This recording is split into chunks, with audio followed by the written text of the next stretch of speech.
what is up? Welcome to Spoiler Kings. You're There we not go. a doucher. I share the stream. Hey, you're not a doucher. It's a good job. Yeah. You can hear it. I'm not sure. I'm not sure if you guys can hear the thing. Awesome. But yeah, I'm not a doucher. That really threw me off. But yeah, welcome to Spoiler Kings. My name is St. Kramer, and with Brian the Grizzly. What's up? What's up, guys?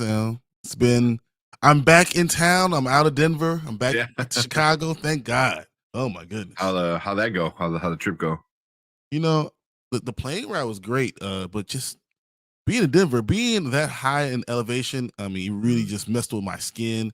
Like, you know, really? black people get ashy, you know, but when you're at higher elevation, you get ashy faster. Like, I'll put lotion on my face, and then I'll go down like to the fourth floor, from the fourth floor to the lobby, and I had to put lotion on again. It was crazy. I'm like, this is nuts. Is it dry? I thought it would have been more. It was very dry. Moisture in the air because of you're higher in elevation.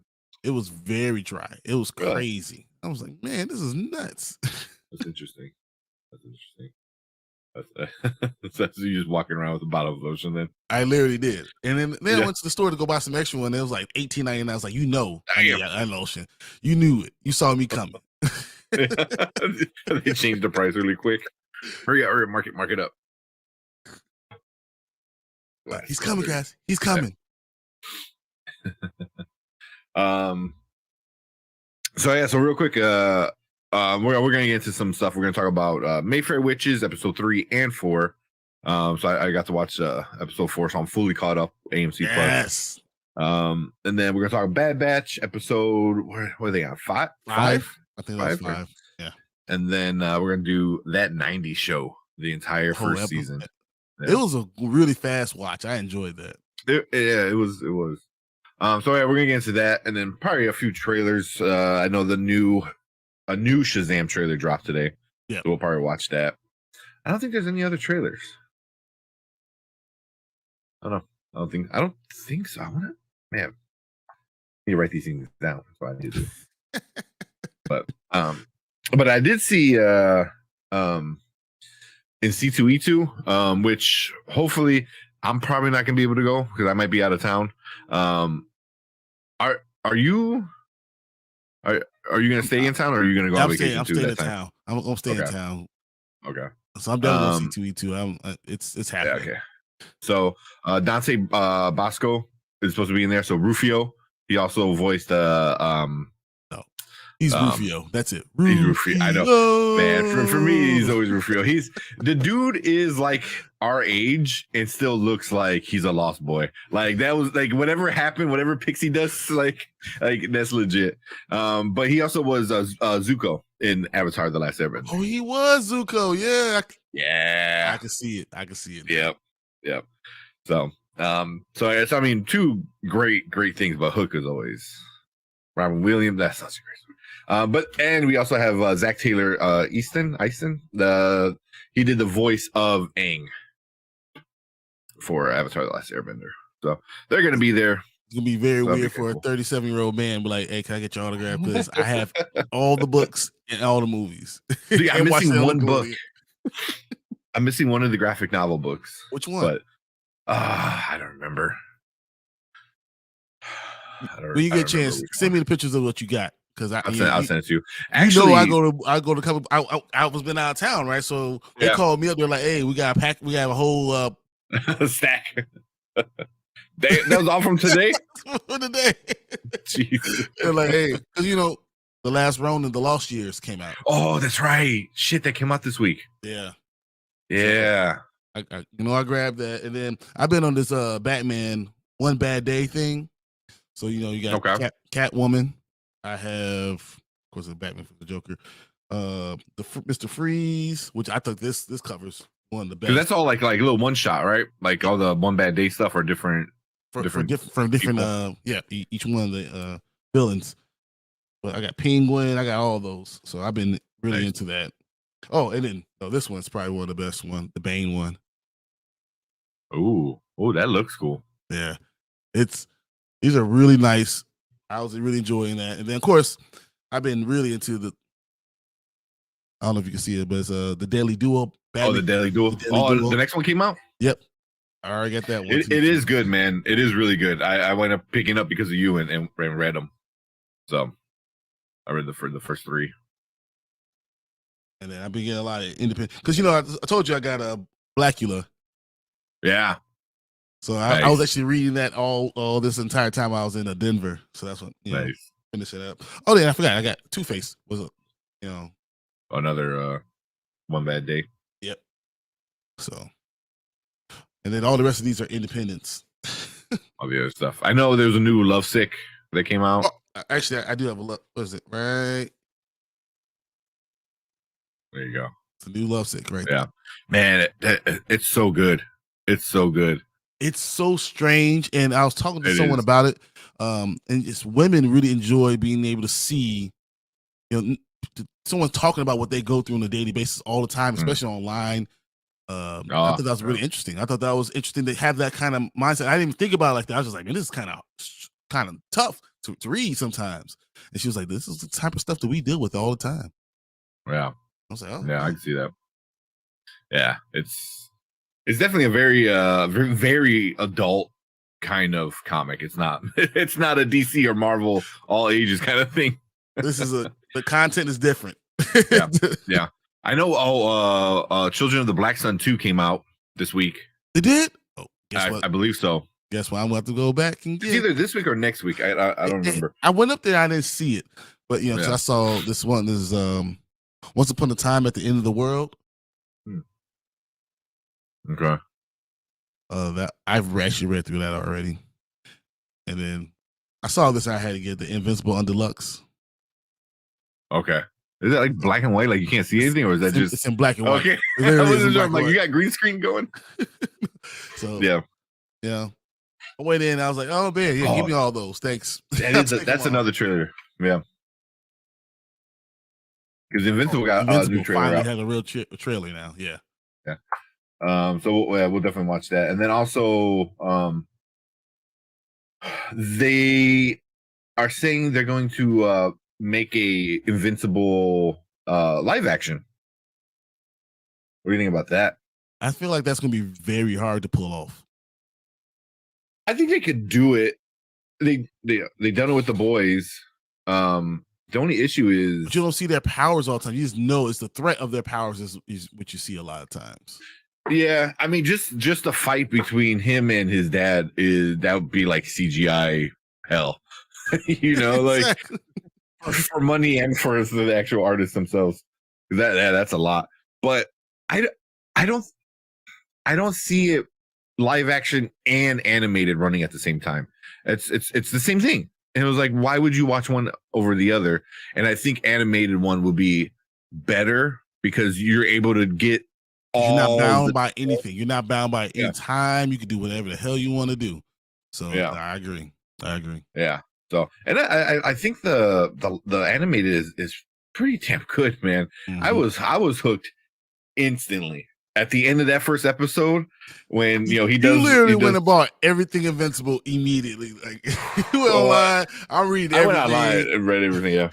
Yeah, I got a lot of the digital books and stuff like that, and then went to my library and rented a bunch of the graphic novels. Mm-hmm.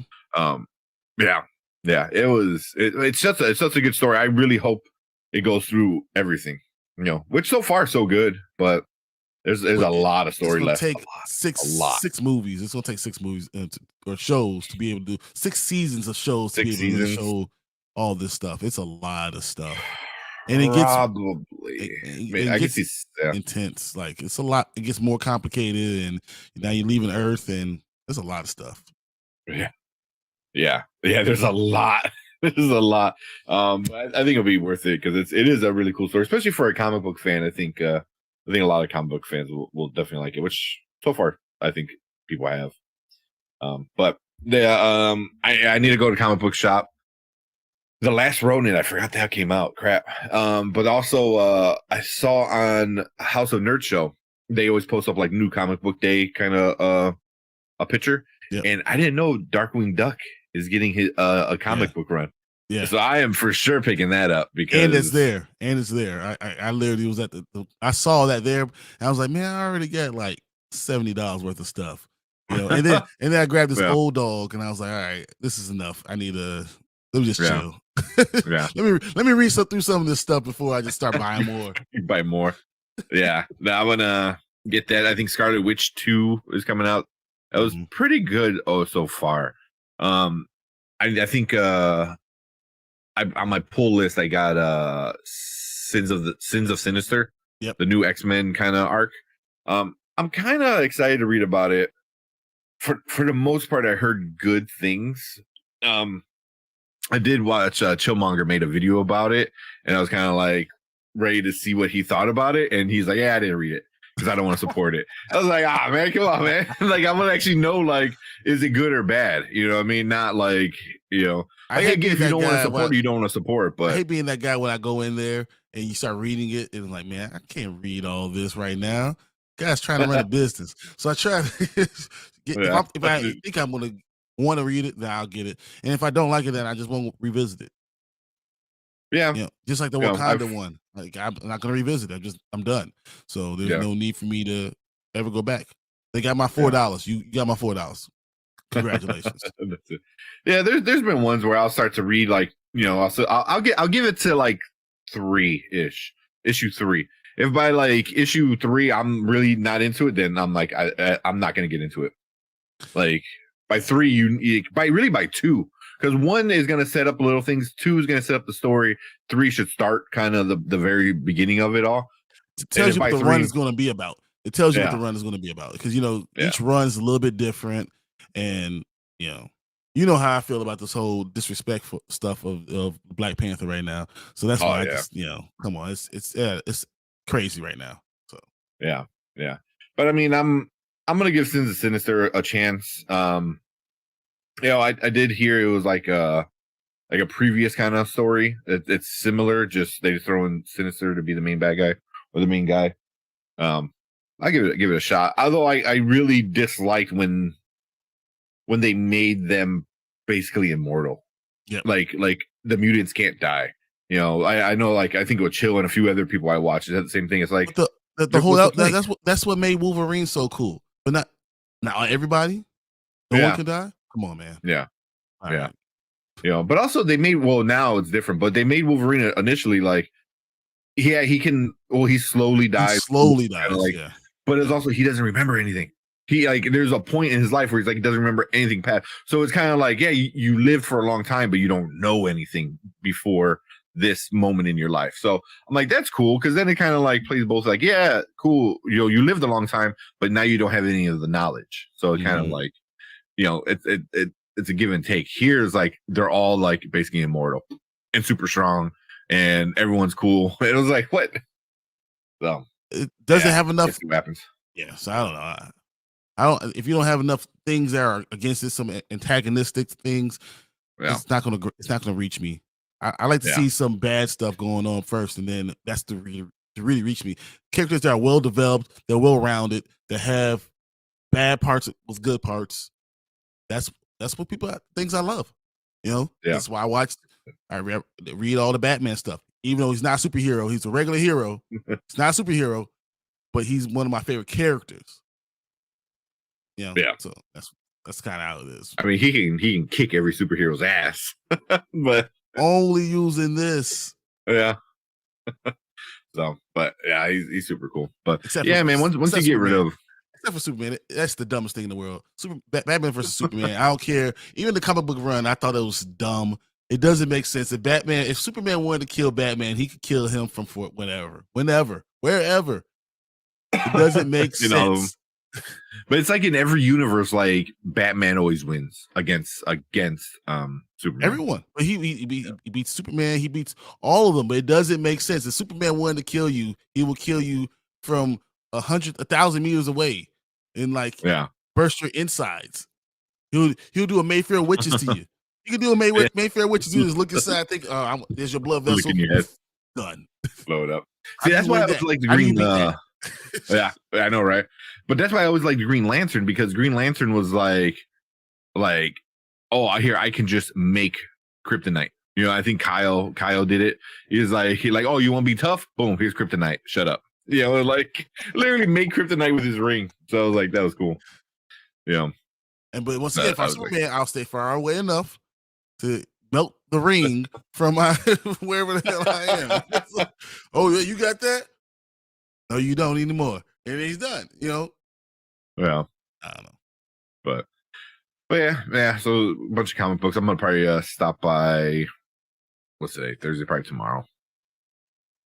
Pick up some stuff. I like going Wednesdays usually because Marvel does their drop on Wednesdays. DC does their drops on Tuesdays. Independents usually do their drops on Wednesdays too, so I can pick up everything I need real quick. And then if there's any old stuff that I just haven't been able to look at, I grab it then. Yeah. Plus, there's too many people on the weekends. Yeah, where I go, it's never too busy, which I always appreciate. But it's been busy-ish before, but never been like bad, crazy. Wait to Quantumania. Then you're gonna get a bunch of it. But who is this Kane guy? Yeah, you're missing out. You get all the casuals coming in. It's very cool. All right. So a few of these trailers. We'll set them up. So Shazam came out. The new Dungeons and Dragons. We didn't watch that the other day. Netflix dropped a bunch of trailers. Some of them kind of look okay. Some of them I really don't. You can tell when Netflix puts money into something and when they don't. You can really tell. Like, yeah, I can't wait for tomorrow when You People come out tomorrow. I cannot wait. Yeah. That's why. Well, I know we're gonna get into that 90's show, which is a Netflix thing, and it was good, but I think it could have been better. Oh yeah, no. My wife was watching it. She was like, "I know why you like this. I can see why you're laughing at it, but this is not like that 70s show. No, it's not the same quality. The jokes don't even hit as hard. They don't take time setting things up." You're right. You're 100% right. But I think that's an issue of something being on Netflix. Like I feel like if your show's on Netflix, like do you run into that idea of we might not be here next season, like every single season, because it's Netflix, they just can cancel you at whatever time for no reason. So I don't know, like, do you set things up or do you just every year is just its own thing? It's a one-off. It's a one-off all the time.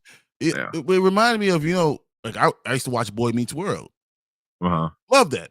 So they had Girl Meets World on Disney Channel. Yeah. So we're watching that. I was pretending to get my kids to watch it so I can, justify me watching it. But we're watching it and everything, but it's good, but it just doesn't hit the same. Yeah, it's like watered down. It's watered down, exactly. Yeah, it's like hard to hit that same level of stuff. It's hard. Yeah, it's also a different era. I feel like it's harder to say some of these jokes.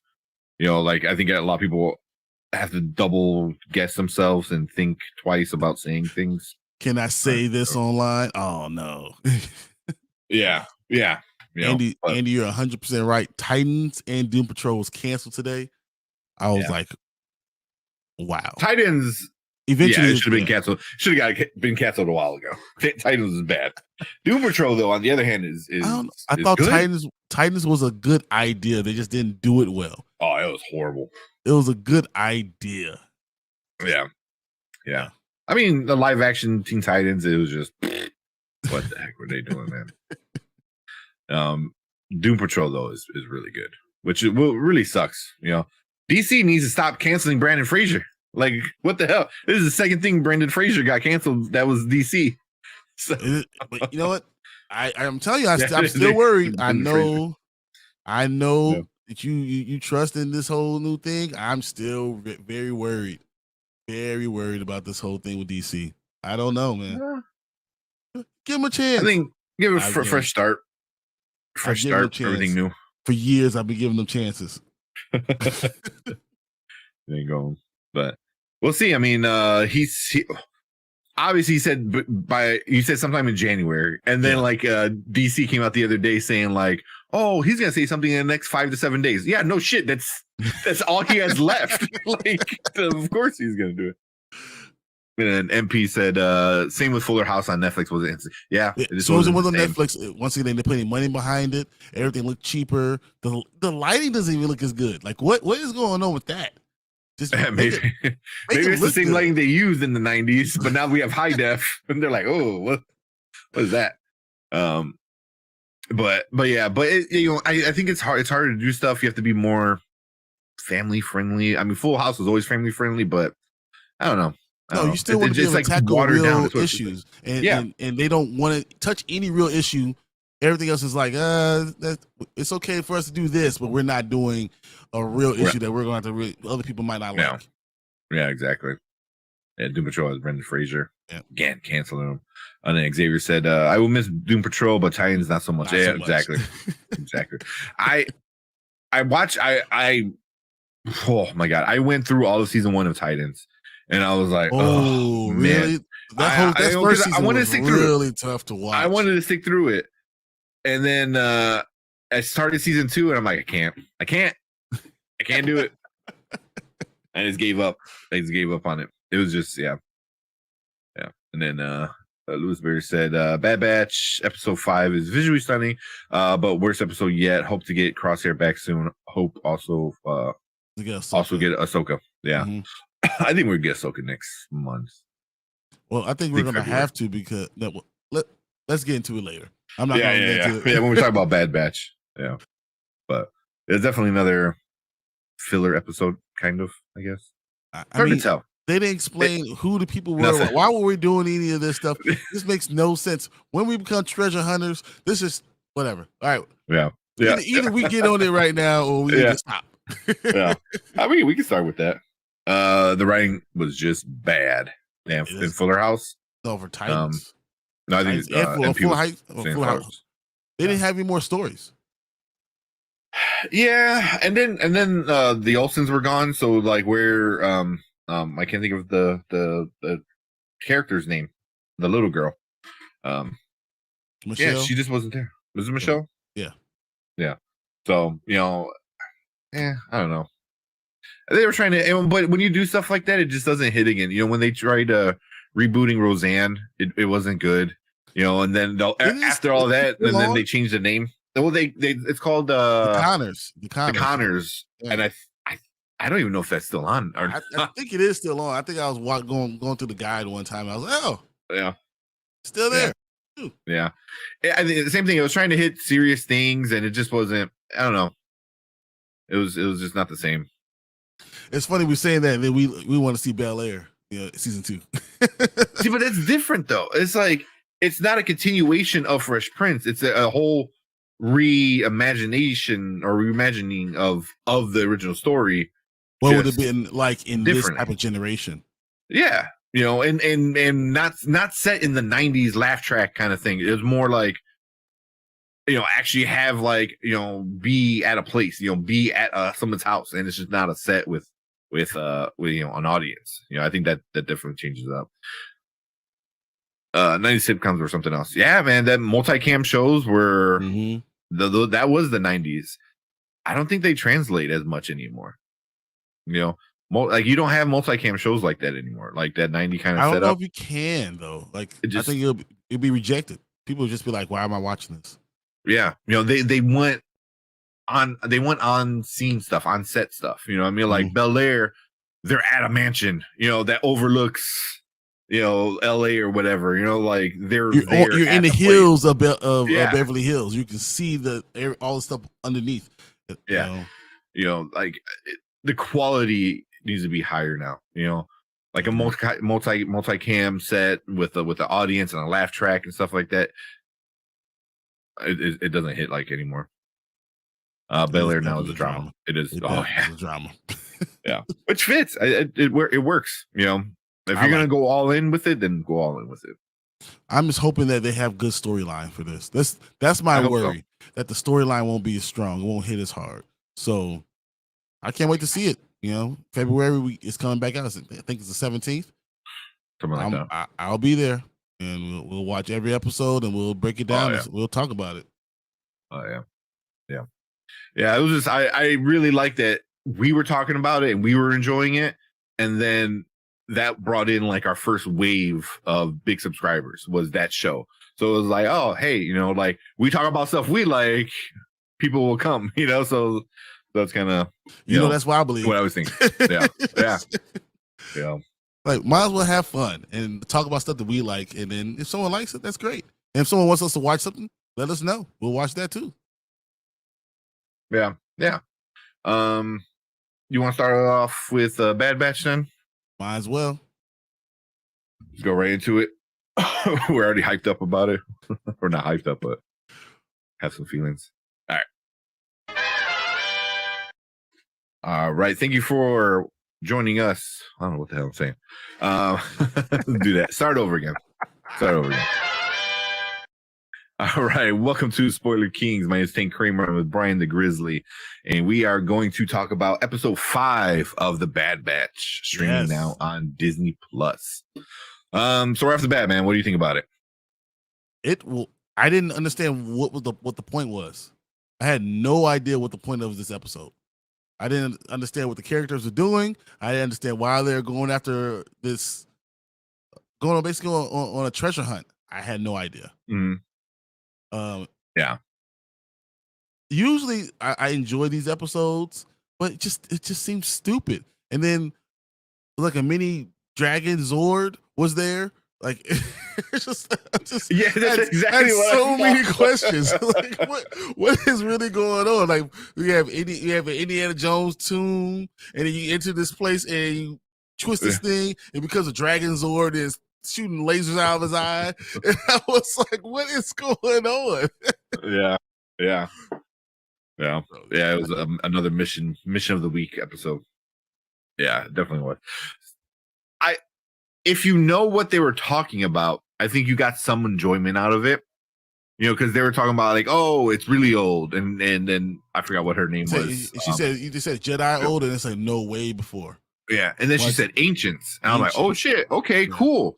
And then I got hyped about the episode. I'm like, okay, we're gonna get some like maybe some more lore about Jedi and stuff like that. You got. That was it, and then we get a Megazord. I was like, what?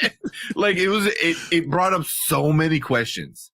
And some of it looked like the Death Star, like the same kind of right with the laser mouse. The laser, that's what's going on. Like every time it shot the laser out, it looked like the power that was coming from the Death Star that was shooting out stuff. Yeah. Although that one part where her robot gets vaporized, I was like, oh, not the robot. And then at the end she's like, I back him up all the time, it happens all the time. I'm like, okay, good, don't let him die. But I feel like this is like another like filler mission of the week kind of episode, but there might be a chance that it actually means something by the end of the season. Well, the one thing I thought was interesting that the planet itself was desolate. So like they said, all life on this planet has been gone. It's been killed off. And then I was wondering, did someone get to this Megazord beforehand and use it and killed off all the people? Like it was unstoppable and it killed everyone on the planet. And that's why it's desolate. That's why no one's there. I didn't even think about that. Yeah. That'd be interesting. I can see that. And that thing. It could tie into the Death Star, so like someone from the Sith or something like whatever that time period will work with it. Someone like that saw it, use that technology to create the technology we got in New Hope and stuff like that. Yeah, I can see that. That's why I hope if it's just another random little thing, I'll be a little bit more disappointed. Right now, I'm kind of a little disappointed in the episode, but if later on they call back to it, and then I'm like, oh, okay, because they did bring up important things that just led nowhere. Because at first I thought it was a rocket ship or some shit, because it's coming out. I'm like, oh, is it blasting off? And then I see legs and stuff. I'm like, what? I was waiting. It's morphin' time. And I was like, it's like, okay, this is where we're going. Oh, okay. Yeah, that was a little silly, but I think it looked pretty cool. It was kind of dark in some of the scenes. Omega's so being annoying. Oh my god, yeah. I'm not the only person. I'm like, come on, okay. Come on. Yeah. You know, I'm a parent, so I understand how little kids can be annoying. But come on, someone gotta say, hey, adults are talking. Stop. Yeah. But not only that, it's like, why are you leading everybody? I don't understand why she's in front of everyone with the armor. You have nothing but a little bow and arrow. How about you sit back behind us? All right. Like, calm down, Hunger Games. Get back. Exactly. But my thing though is like, she's relying on everyone else saving her now. Where before it was like, oh man, I don't want to be a burden. Like that's how it was. Like the first episode, I think, I don't want to be a burden. Yeah. And now she's like, just running off of cliffs, and they were all like jumping to save her. It was like, what are you doing? It's almost like me and my 4 dads. I can do whatever I want because one of them gonna come save me. Yeah. So yeah, I mean, she's. I think. Again, if Filoni is doing this to make her more careless because she knows she's always going to be saved, and then later on pays off by like, well, who's going to save you now? You're all by yourself, or these guys are all held up and stuff like that. I could see it being a good payoff, but that's at the end of the season. Now you have to rely on yourself because of something that she's done. I wouldn't mind that. I wouldn't mind that at all. But I don't mind being paid off like at the end of the season. But the season just started. It just started. Like, you need to give us like good substance kind of stuff. It hasn't. This is episode 5. Yeah, how many episodes is it getting? I can't think it. Guess it'd be more than 12, right? It's got to be. So I mean, I think we're got to be close to halfway through. Trying to look. How many episodes? 16. 16. All right, so we're a third of the way through. Well, that's Wikipedia. So we'll see. Well, second season is gonna be 16 episodes. Same as the first season. So yeah, March 29th is the last episode. I was like, so we got about 2 more. I think about it. So it's a Megazord. I guess Godzilla. And it's like Godzilla destroyed Tokyo. That's the other things. I was like, what is this thing doing? Godzilla's destroying Tokyo on this planet, and there's nothing else left. Yeah, it did its job, and it went to sleep. And everyone was like, we're fine, whatever. You can destroy the planet. No one's out there anyway. And they're like, the ships are out there. We're going to be stuck on this damn planet by yourself. Yeah.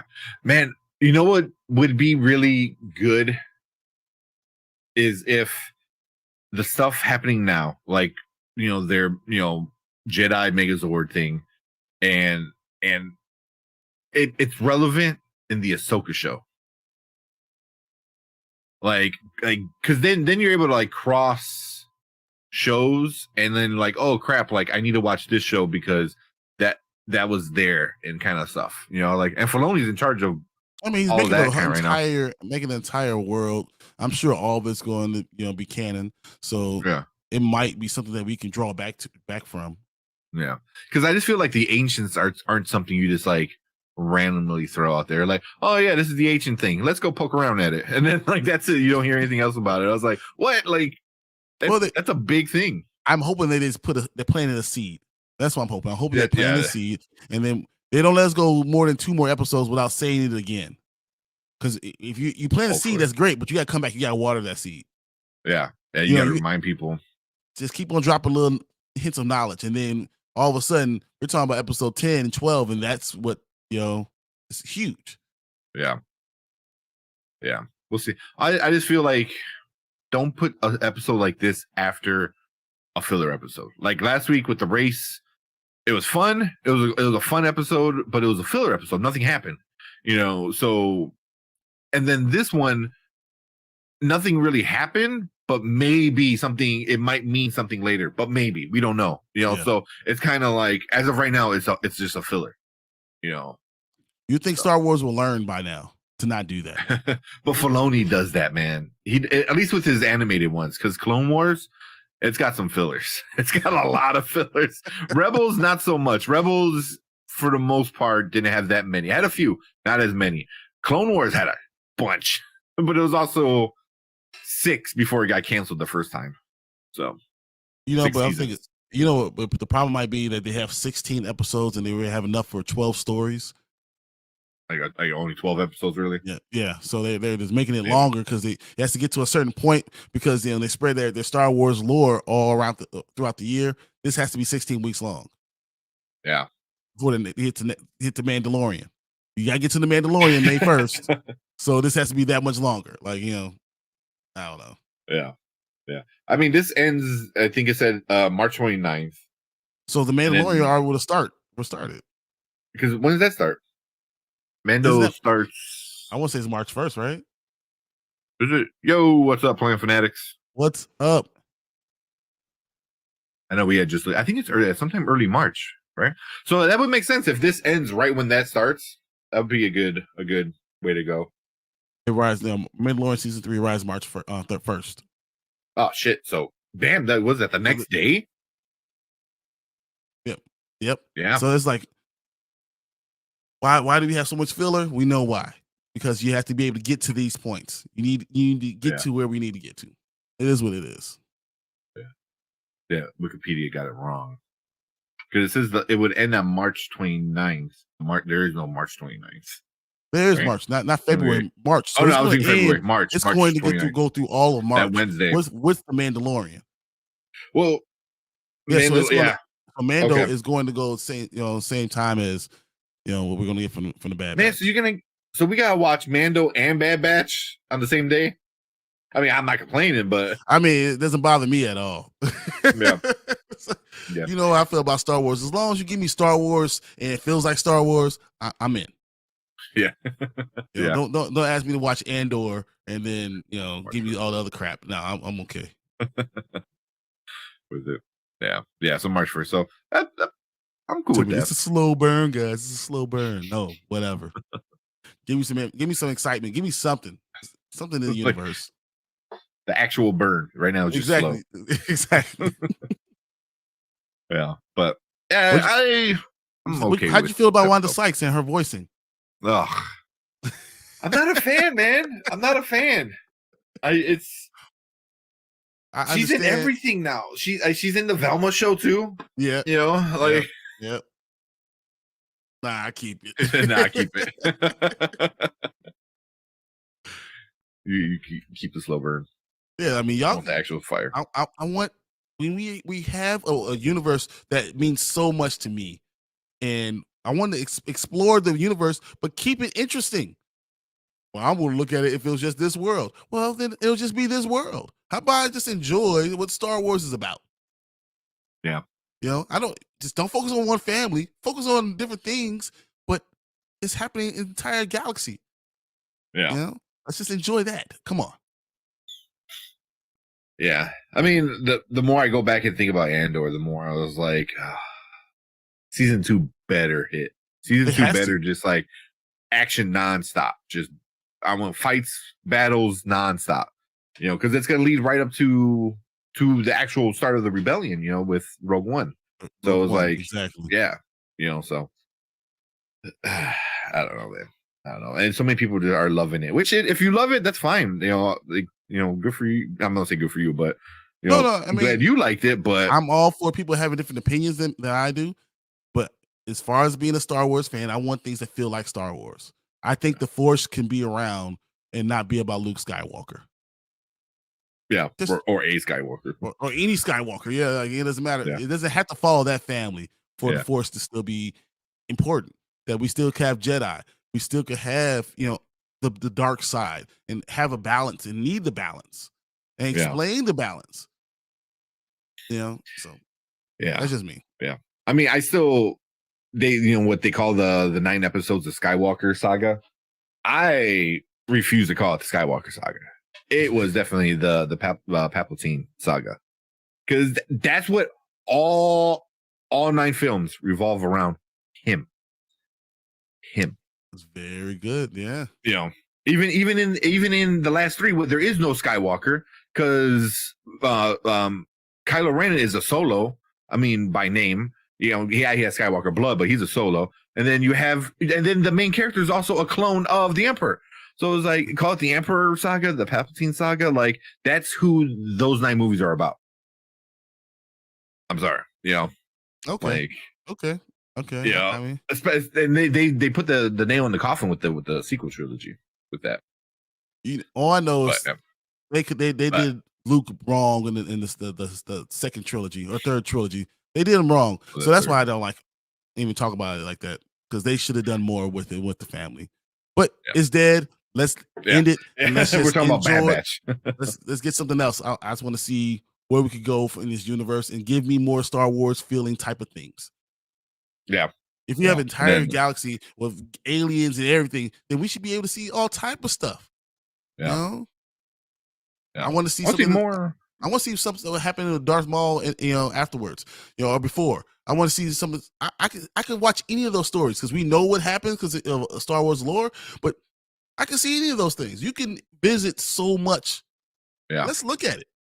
And then real quick, Plan for Next said, it goes, hell yeah, it can. They have an entire extended universe they can pull from. Exactly. But also, what I was going to get at was Rebels already set up that kids are still being born with Force powers. They're just not being trained how to use them. But they still have it. Even the Last Jedi has a kid with the broomstick kid. You know what I mean? Like, and then everyone acts like, oh my God, they're still around. I was like, Rebels already is doing that. Rebels already told you they're still around because the Inquisitors were looking for the kids. So I was like, they're being born still. So there's going to be Force users still in the universe. So I was like, I mean, and some got to be stronger than others naturally. That's just life. How things work. I mean, the balance, how things balance out. And you see in every new thing that they do. Even, I mean, no one likes Obi-Wan, but you saw it there. The kids, they're still taking kids that were Force sensitive everywhere. So you don't have to get rid of the Force. You can still have the Force. Make it feel Star Warsy. Just doesn't have to follow them. Yeah. I mean, even in the comics, they made Poe kind of Force sensitive. Mm-hmm. Like it's a long story with a tree that came from a planet that had a lot of Jedi power, and then he ate fruit from the tree and grew up around the tree. It's a silly, very silly kind of idea, but they're like a little bit guidance to him. It doesn't matter because with Star Wars, you always can say it's the Force.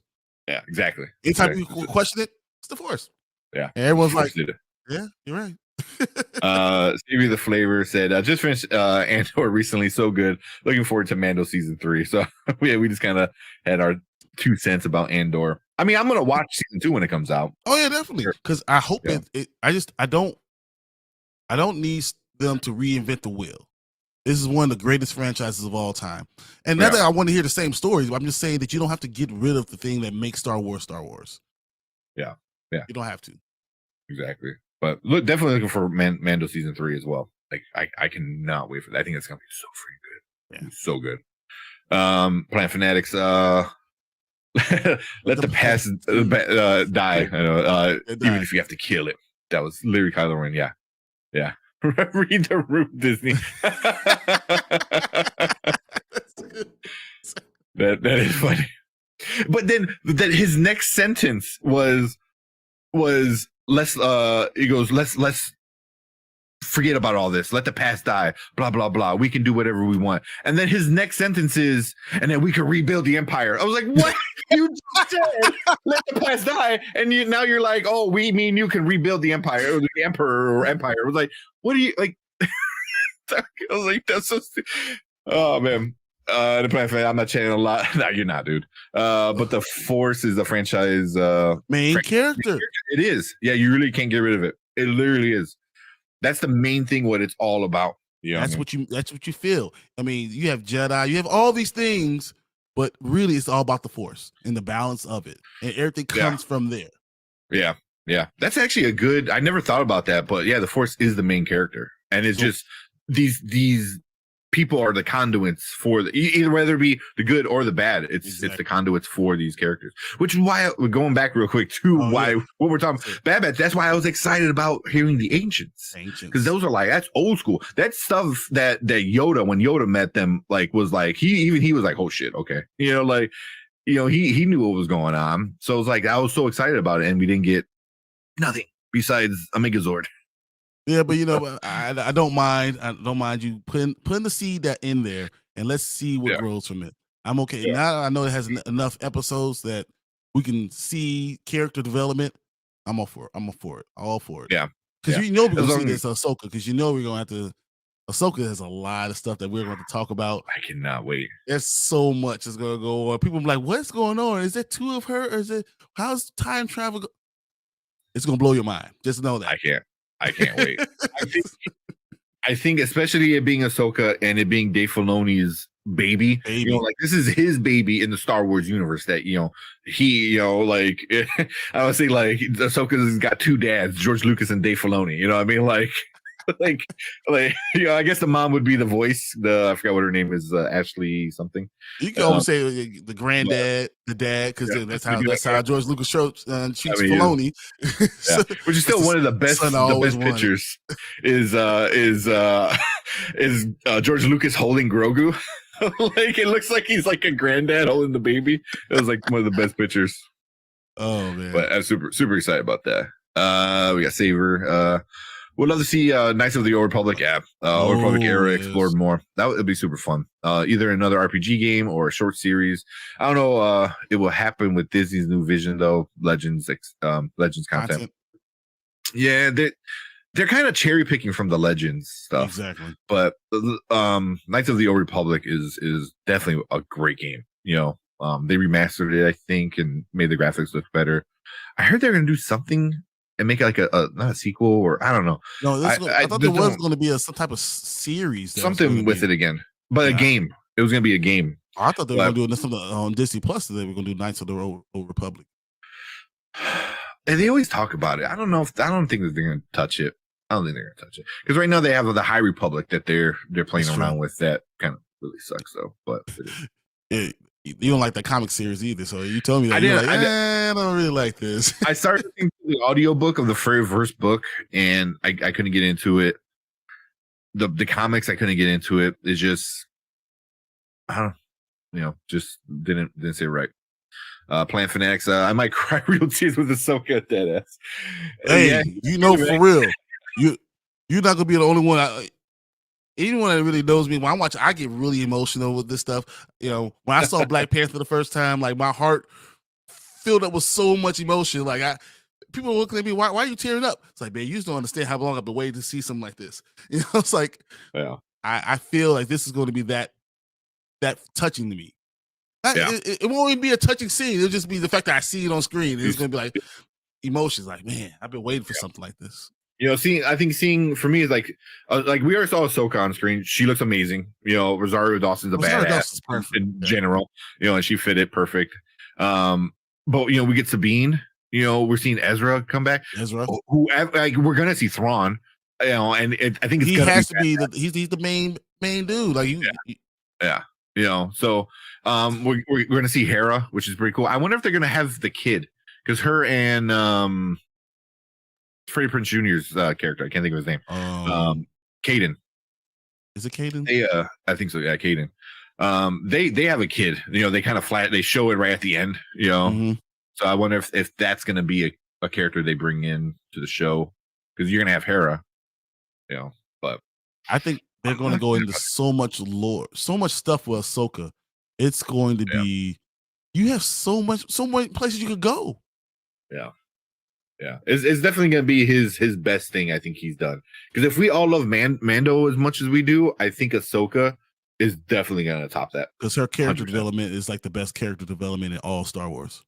Yeah, talk about being hated to being one of the most beloved character around right now. Her book was awesome. Like, her book was super awesome. Syndulla. Syndulla. Yeah. Right. Yeah. So, talk about like emotional, man. When I don't want to ruin it, but something happened at the end with him, and it was like, oh man, so great. That last season of Rebels was amazing. It was really good. It's so funny. We're so nerds. We're talking about like crying and stuff, man. Like, so Star Wars Theory got a lot of shit for when he cried when Luke came back in the end of Mando season 2. Season 2. Those two. He cried and he got a lot of crap from Lucasfilm people, which is stupid in my opinion. But I'm not gonna lie, my girlfriend was crying. I was crying. You know, and he's like, I'm not crying. You crying. You shut up. It's so just emotional. It's like, even though I kind of was hoping it was gonna happen, you know, so I was already hoping. So my expectations were already there. And then once it happens, it's just like seeing what you wanted to see for so long finally done. It was just like, oh, that's it. That's it. It was like you're finally given the thing you've been waiting for decades for. Yep. You know, so like I've read all the stories. I know exactly what's going on. I've been asking for this for so long, and I'm finally getting paid off. Finally, it's happening. Yeah. But yeah, he said they unfortunately canceled the typical Lucasfilm with the Knights of the Republic, I think. Yeah. That's what they do. Yeah, there you go. The save flavor. Yeah, I cried for Mando season or the Luke Mando season. Also, it was post Empire Luke realizing full. Yeah, it's the best thing, you know. And that's it's so bad what they did that third trilogy, and just what they did to Luke is criminal. It's literally criminal. They should that should not be canon. They should get rid of it altogether. Just burn all the copies of it and let's pretend like it never happened. Hopefully, man. I mean, I'm putting out the vibes of like what we've been saying with KK gone and Filoni taking over, and he's setting everything up to fix it all with Ahsoka. Like I can see that he's like, I'm gonna use my baby to fix everything. You know, it's like she's not gonna overpower the Skywalkers and this and that, but she's gonna fix it. She's gonna put the Band-Aid on everything, make everybody happy. I think I can see that happening. You can use her as Flashpoint and fix everything. That'd be Flashpoint her and make everything. It's all okay, guys. Now it's all right. Don't worry about it. Everyone. Let's reunite instead of having two different versions. People that love one thing and people that love the other. We're all gonna come together under the umbrella of Ahsoka and enjoy. Yeah, exactly. Oh man, but I mean, we got Filoni doing the Bad Batch right now. It's okay. It's okay. I think I was watching Chillmonger was talking about it a little bit, and he was saying to drop it all at once, you know, do like the Netflix thing. I feel like there's certain shows you could do that with, and there's certain shows you couldn't. Mandalorian, I like weekly episodes. It depends on how long. This is what I'm saying. So if it's 8 weeks, I could do 8 weeks. But once you go over 8 weeks, I think that's too long. I think 10 is pushing it. It might be that. Like maybe not 24-minute episodes, and I have to do 16 episodes of this. You should have done 2 a week then. Yeah, at the very least, right? At the very least. And now you give me 8 weeks, and then you stop right where Mando comes in, and we're good to go. Yeah. But I think Bad Batch for sure should have been a binge. It's like, here you go, here's season 2, and just throw it all out there. I think it would have worked better, you know, because right now you're gonna make people angry because they're not getting the full story right away. So is this a filler? We don't know yet. Right now it is, but is it, you know, like you said, like laying a seed down? If it was a binge, then you don't have to wait until the end of March. We gotta wait 2 months to see if it actually pays off. So rather than I can wait until the end of the weekend when I watch all 16 episodes, you know, we have so 8 more weeks from now. Yeah.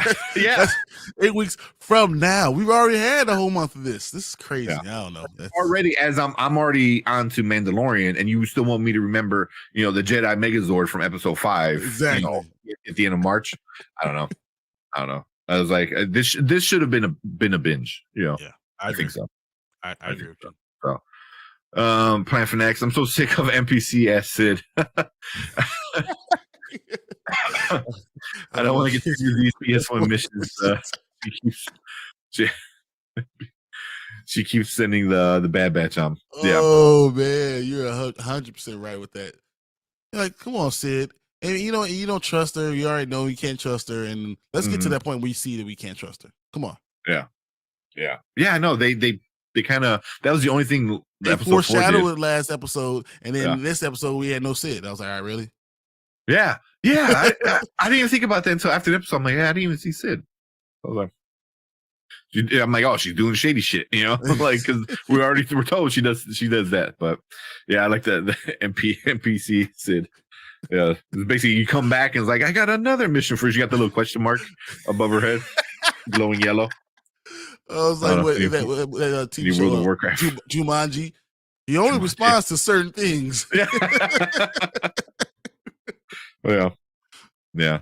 But yeah, definitely. I want to see some more world building. You know, like this was cool. It was cool, but I just wanted to pay off. Is it going to be anything? Is it going to be anything? I wanted to pay off, and then same thing I said about in Andor. I said I need a payoff, and I didn't get a payoff. Not so yet, you know, they gave me some good episodes, but they didn't give me a payoff, and that's kind of what made me not enjoy that series as much. Let it be exactly where we are with Star Wars. Let's enjoy seeing all the rest of the universe, but give me a payoff. Don't just give me seeds and then never talk about them again. Yeah, agreed, man. You ready to move on? Yep, let's go next thing.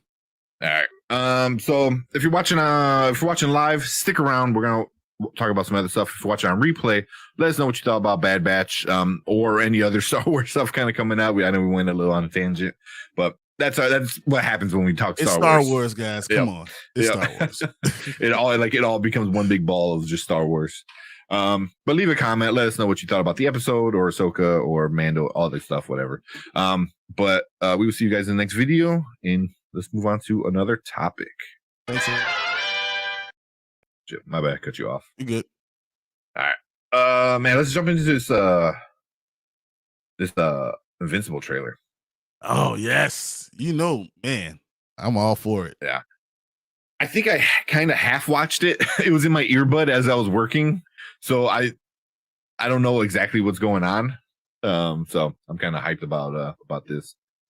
Let me bring new Invincible. Yeah, better than what we got before. What do you mean? That little almost release, that like this little teaser.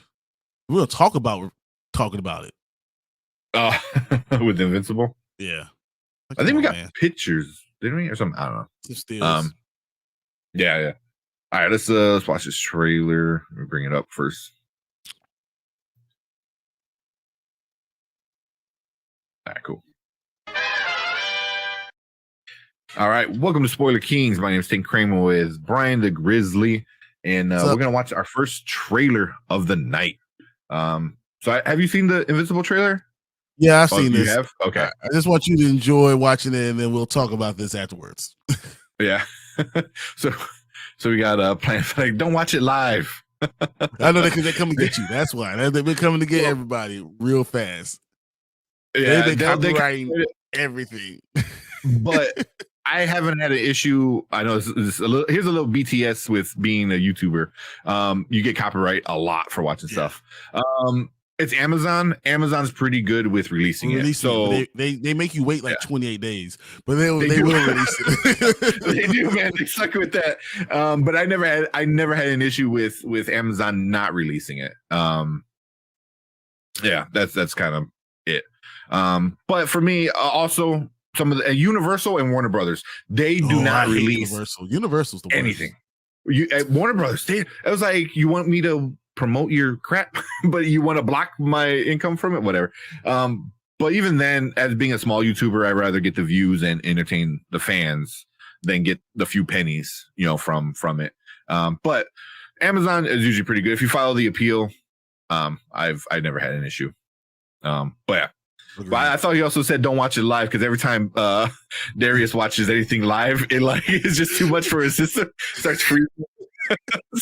And I know that, man. I know that. That happens to you because you have 18 windows open too. So I know Darius has the same thing. He probably has 18 windows open at the same time. Yeah. Oh man, that's funny. Yeah. Just some random mice. And then I thought tonight would have had a bit of bad internet day, but no, you've been good. So yeah. All right. Let's watch this trailer, and then see and talk about it.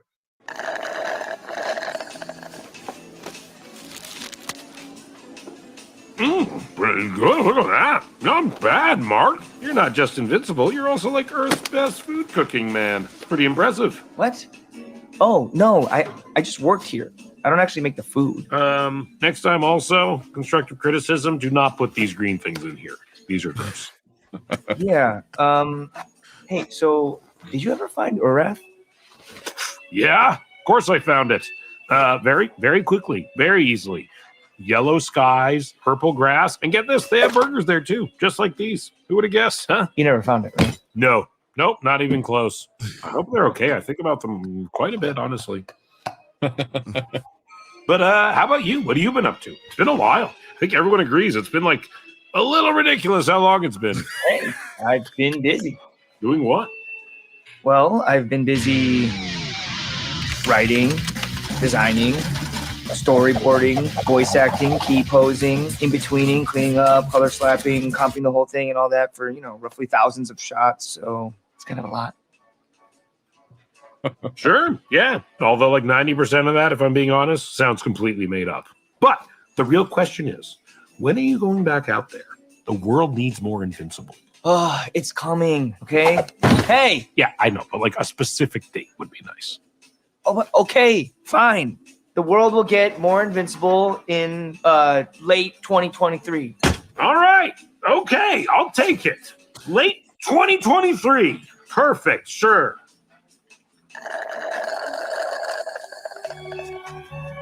So 2023, is that like one of your years? You know, our planet, they all have different systems of keeping track of time. Like they go around their stars at different speeds, but the way you said that number makes it sound soon. Is it soon? I really want it to be soon. That's a fun trailer. Well, that's what's like. You don't get anything. You get they talking about the trailer. Everything he said was really funny. Yeah, I love the meta of it. You know. Yeah. I do love the meta. It's been a long ass time. Just saying. It has. I think they didn't know if it was going to be good or bad season 1. So they usually just do one season. And then now we gotta wait 2 years or whatever for. But I think now they're gonna like stay on track and like gonna do seasons pretty quickly. Hasn't it been longer than 2 years? It seems like it's been a long ass time, man. It does. It does. I don't remember what I was doing because I know we weren't doing this show at the time. We were doing something totally different. So that's how long it's been. Yeah. Alan doesn't like pickles. He does not. Alan is awesome. And also him being voiced by Seth Rogen, I kind of like it. That's how you do it. You don't have to make yourself a main character, but putting yourself as a character in it still works out. I'm okay with it as long as you fits the story. And you're not the main thing trying to drive it all. Yeah.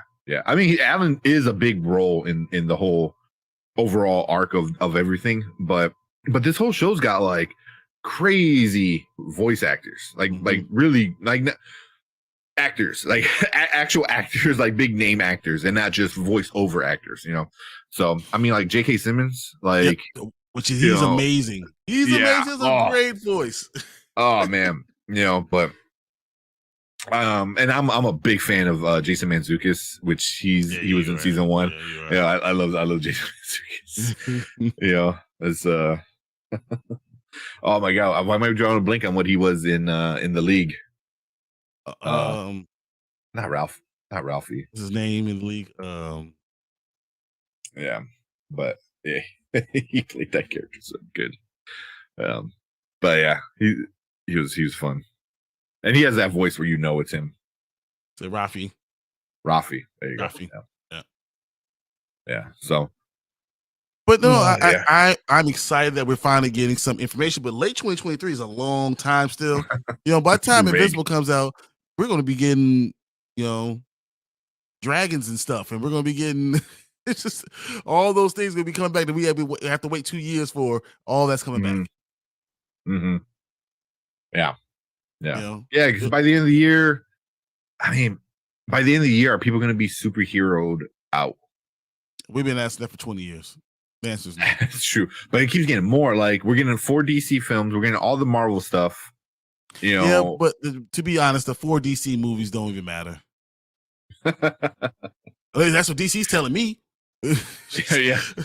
I'm like, hey DC, take my money. I'm a fan. Here's my money. They're like, oh, I'll take your money, but it doesn't actually matter. So I'm gonna tell you this now. What the fuck? Yeah, I feel that's on James Gunn. Like, get my shit. Exactly. Like, I don't know. And then after each movie, you're like, oh, it's canceled. Like, but that's what would have been better. That's why I don't like. I told you, James Gunn. For me, he just talks too much. Don't tell us everything. Yeah. Public doesn't need to know everything. I want to know stuff. I love to talk about it, but I don't need to know everything. So just you be quiet, run the business, and give me quality content. That's all I'm asking you to do. That's it. Yeah. So like Amazon. Like Amazon. Amazon puts out some bangers. Yeah. They've been doing really well with all their shows and movies and stuff. So, and Invincible, I don't think they knew what they had. And then season 1 came out, and people who didn't even think they wanted to watch it wind up watching it and loved it. So people started watching it, and it's like, I have to binge it. It's like, I need all of it right now. Yeah. I mean, it just the animation looks sharp. The story is really good. The voice acting is really, I thought, well done. So, good. Definitely good. But late 2023, like you said. Wait. I'm excited. I'm excited. I'm gonna do a U before late 2023 comes out, and I'll know all the entire stories of everything. It's worth reading it, man. Invincible is a great comic arc, like from beginning, and it has an ending, which I like. It has an ending. There's an ending. It ends, which is important because there's a lot of comics that don't. It's just like, and he's dead, and now he comes back. It's really good. When we told you he was dead, he's not. So wait, you can recast things? Oh wow, that's amazing, Tank. I didn't ever thought about that. Like, hold on. You can do that still? Kevin Feige's like, hold on. Now Kevin Feige's gonna come in black bag me. Use a whoop. Knocks over your Black Panther poster in the background on the way out. He takes my whole thing of comics, just take a one with him. Yeah. All right. But yeah, that's Invincible season 2, a little teaser for it. Pretty cool, pretty meta, which I always find funny, even though the show is not really meta. It's a good way to do a trailer. I think it makes people laugh. And it's good with having Seth Rogen. It's good with Seth Rogen. Just always does. As Alan. Yeah. But that's it for this trailer reaction. If you're watching live, stick around. We got a lot more. If you're watching on replay, leave a comment, hit that sub button, hit that like button, so we know you like what we're doing. And appreciate it. But we will move on to another topic. Okay. I keep cutting you off. I was like, I'm going to get it. It's like we were Martin at the end of the episode, like, go Bears. he hit that button so quick, even before he finished the sentence. Oh shit! Because he knows it's coming. Yeah. Hey, what's up, Tony? What's up, man? I'm glad you in chat, man. Kings. Yeah. Man, you know what? Something I haven't done in a while. So we got 15 people in chat. Holy crap! You'll give away a code. Let's give away a movie. All right. Something cool. Bring it there. All right. Hopefully, see. So we got what we're doing. Spider-Man: No Way Home. All right, movies anywhere, guys. Let's do it. Movies anywhere. Get your movies anywhere up. I'm gonna leave that up there for a couple minutes. Not a couple minutes. A minute or so. So we got 39V4 9YOW 1D 2Z 81M6. So go on Movies Anywhere. That is just a normal high def. It's not HD or it's not a 4K though. But No Way Home, pretty good.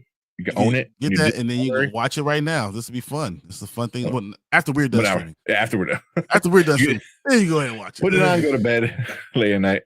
But all right, leave it up for a couple more, a little bit longer. 10, 9, 8, 10. 7, 6, 5, 4, 3, 2, 1, and done. All right. It's going by. You're going by, man. Let me know if anybody wins that. If you get it, let us know. It. I got all these comic books. I'm gonna start doing some comic book more giveaways because I have all the digital copies of all these comic books. I know Photon did a free digital version. No, I got this one's the Deadly Neighborhood Spider-Man 4. Very cool giveaway. Oh, that's right. Shit, that came out too. Oh man, I need to go to the comic book store. Oh man. And I read all this one already. I told you that I read that during this whole weekend. Had some time off. Yeah. I'm such a you had They're doing. How long of a plane ride is that?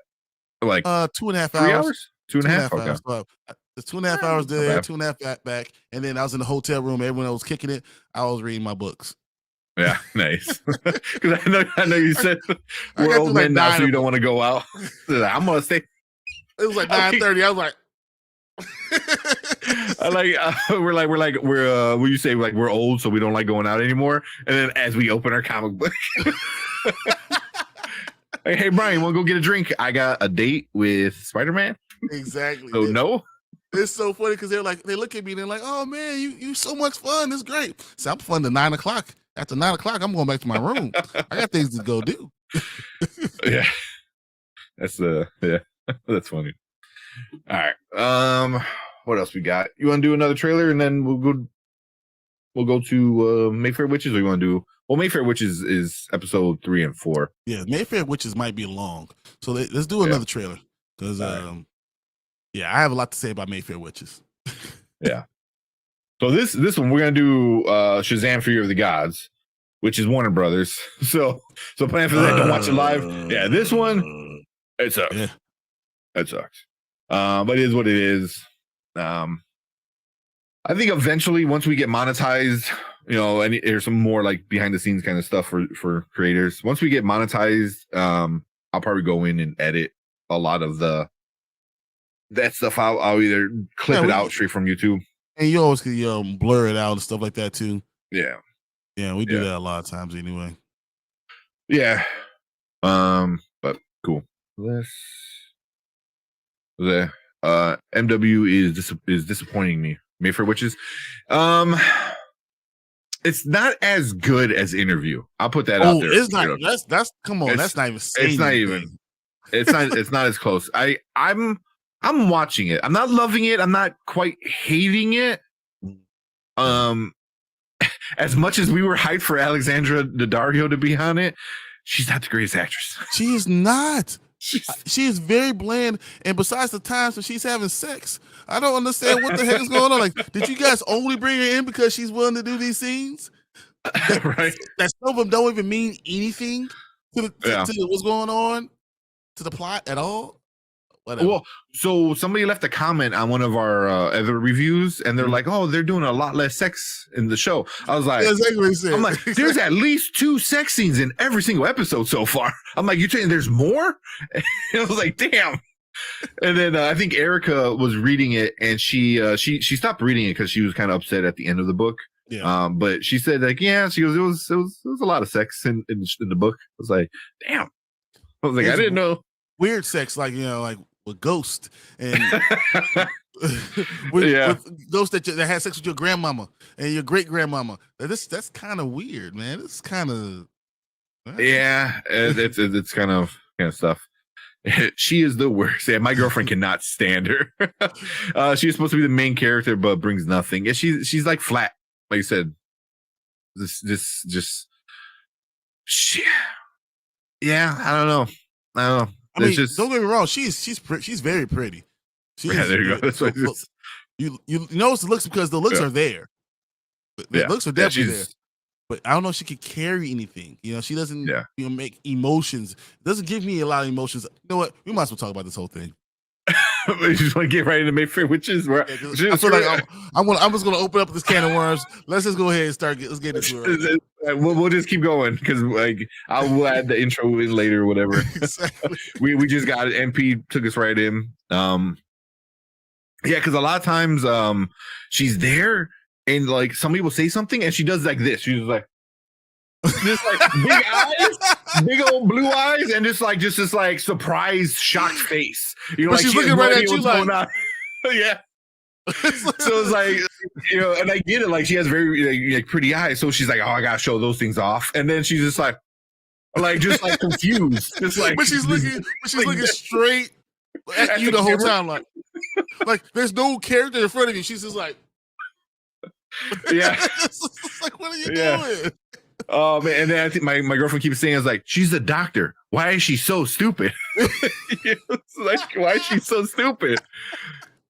She doesn't emote much. Yeah, dude, exactly. I'm sorry, Xavier. That's exactly what she does. Exactly what you said. But like, yeah, I'm like, yo. It's exactly what this big, like the big. She got, obviously, she's very attractive. That might be the reason why she got the job, is because they're like, listen, there's a lot of sex scenes. There's a lot of sex scenes, and you look good in your 90s stuff. In a bra and panties, yeah. That way, it works. It works. Yeah. Even though I was disappointed. I was like, man, this is really what's going on. Specifically a character. I was really disappointed in episode 4. I was like, no, he didn't do this. He didn't do this. No. Oh, I think I know what you're talking about. So we're going to talk about episode 3 and 4. Because now I got AMC Plus. So I watched the episode on Sunday. They show live on TV. And then now episode 4. So just so everyone knows, and episode 4 is only watchable on AMC Plus right now until Sunday. Yeah. But yeah, so we're going to talk about 3 and 4. So if you haven't watched 4, it's going to be a lot of spoilers.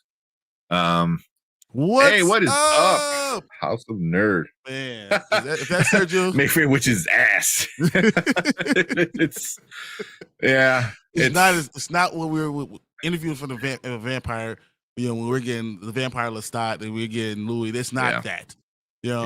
Carlotta she's annoying. They're more annoying than they're interesting characters. I like Cortland. I was like, I still don't know about Cortland. Cortland's cool. He's still out on him. I don't know. He might bring something that I don't see yet. Oh, he's shady. I think in episode 4, they do the funeral and all that stuff at the wake. Yep. And you get to see a lot of the family. And I was like, that's interesting. Because like all the family seemed really cool. The little girl, and the niece or cousin, whatever she would be. Yeah. All the other members are cool. Even the crazy aunt. Why can't I remember her name? Who's Charlotta? Charlotta. I think she's cool, but in a crazy way. Like she's a crazy old lady kind of thing. Like very super religious. Stuff like that. But I'm gonna give you your mother's rosary. Like what? The end of episode 4 was crazy, man. Oh man, it was crazy. Yeah, but yeah, not many tools in her acting kit. She got one. She's using it over and over again. Pretty, pretty. Yeah, just be shooting it. Pretty, raw. And there's more sex scenes coming. Like, oh yeah, yeah. And she's like jumping at it. I'm like, okay. Yeah. House of Nerd Show. I've worked on a feature film with Alexandra Daddario. Really nice, super nice person. But I'll be lying if I said she wasn't a bad actor. Yeah. But you know what? But your beauty can get you past a lot of that stuff. It doesn't even matter. Yeah. I mean, Gal Gadot, kind of the same thing. I mean, she's a little bit better of an actress, but not much. She's not that great. Sorry. I like her more. Yeah, I liked Wonder Woman, the first one. She has a genre, and she can stick with that. Yeah, then she'll be okay. Some people just stick with your genre. I told you, The Rock, stick with your genre. Do what you do. Yeah. Although like Red Notice was not bad with Gal Gadot, The Rock, and Ryan Reynolds, but like Ryan Reynolds, like it was funny, and that was pretty good. I don't know if Alexandra Daddario could do funny like that, but I mean, just because. She could be a nice person. Those love comedy things, Yeah, or rom-com. Yeah, I can see it. Yeah, but that's cool. You got to work with her on a film. That's super cool. I'm super jealous. Yeah. What? If you don't mind me asking, what were you doing? Like what was your job on the film? It's a good question. I want to know too. I'm curious about that. Yeah. And so he said, gorgeous eyes and some nice big old babies. Big yeah. Dude, but that she knows what she got, and she flaunts them, and she's very pretty, and she needs to work on her acting. She needs some acting lessons, but it's okay. Because the truth is, I'm probably going to watch it regardless, just because she's in it. Yeah. I mean, I'm still curious because. Let me know if I'm wrong. The last 10 minutes of every episode is the best part of every show. Exactly. And I mean, they don't have 50 minutes worth of episode. They have like 32, and then they just string it out as long as they can. They're like, we're gonna make it to 50. Yeah. Yeah, but that last 10 minutes of pretty much every episode have been the best. But yeah. Interview with the Vampire was amazing, but Mayfair Witches is dull, and none of the characters have chemistry. Yeah, and there's no passion. The storyline is flat, acting is flat, dialogue is so amateur.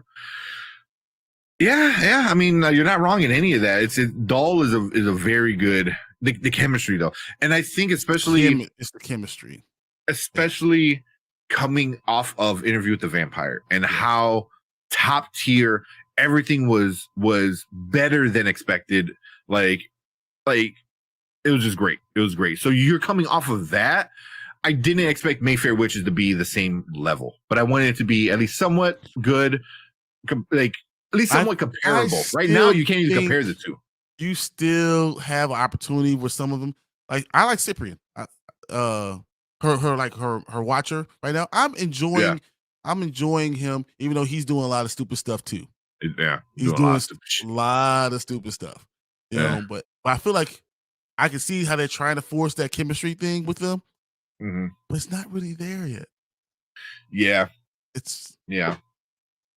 I can understand why he likes her or whatever, but I don't see because her personality is not attractive.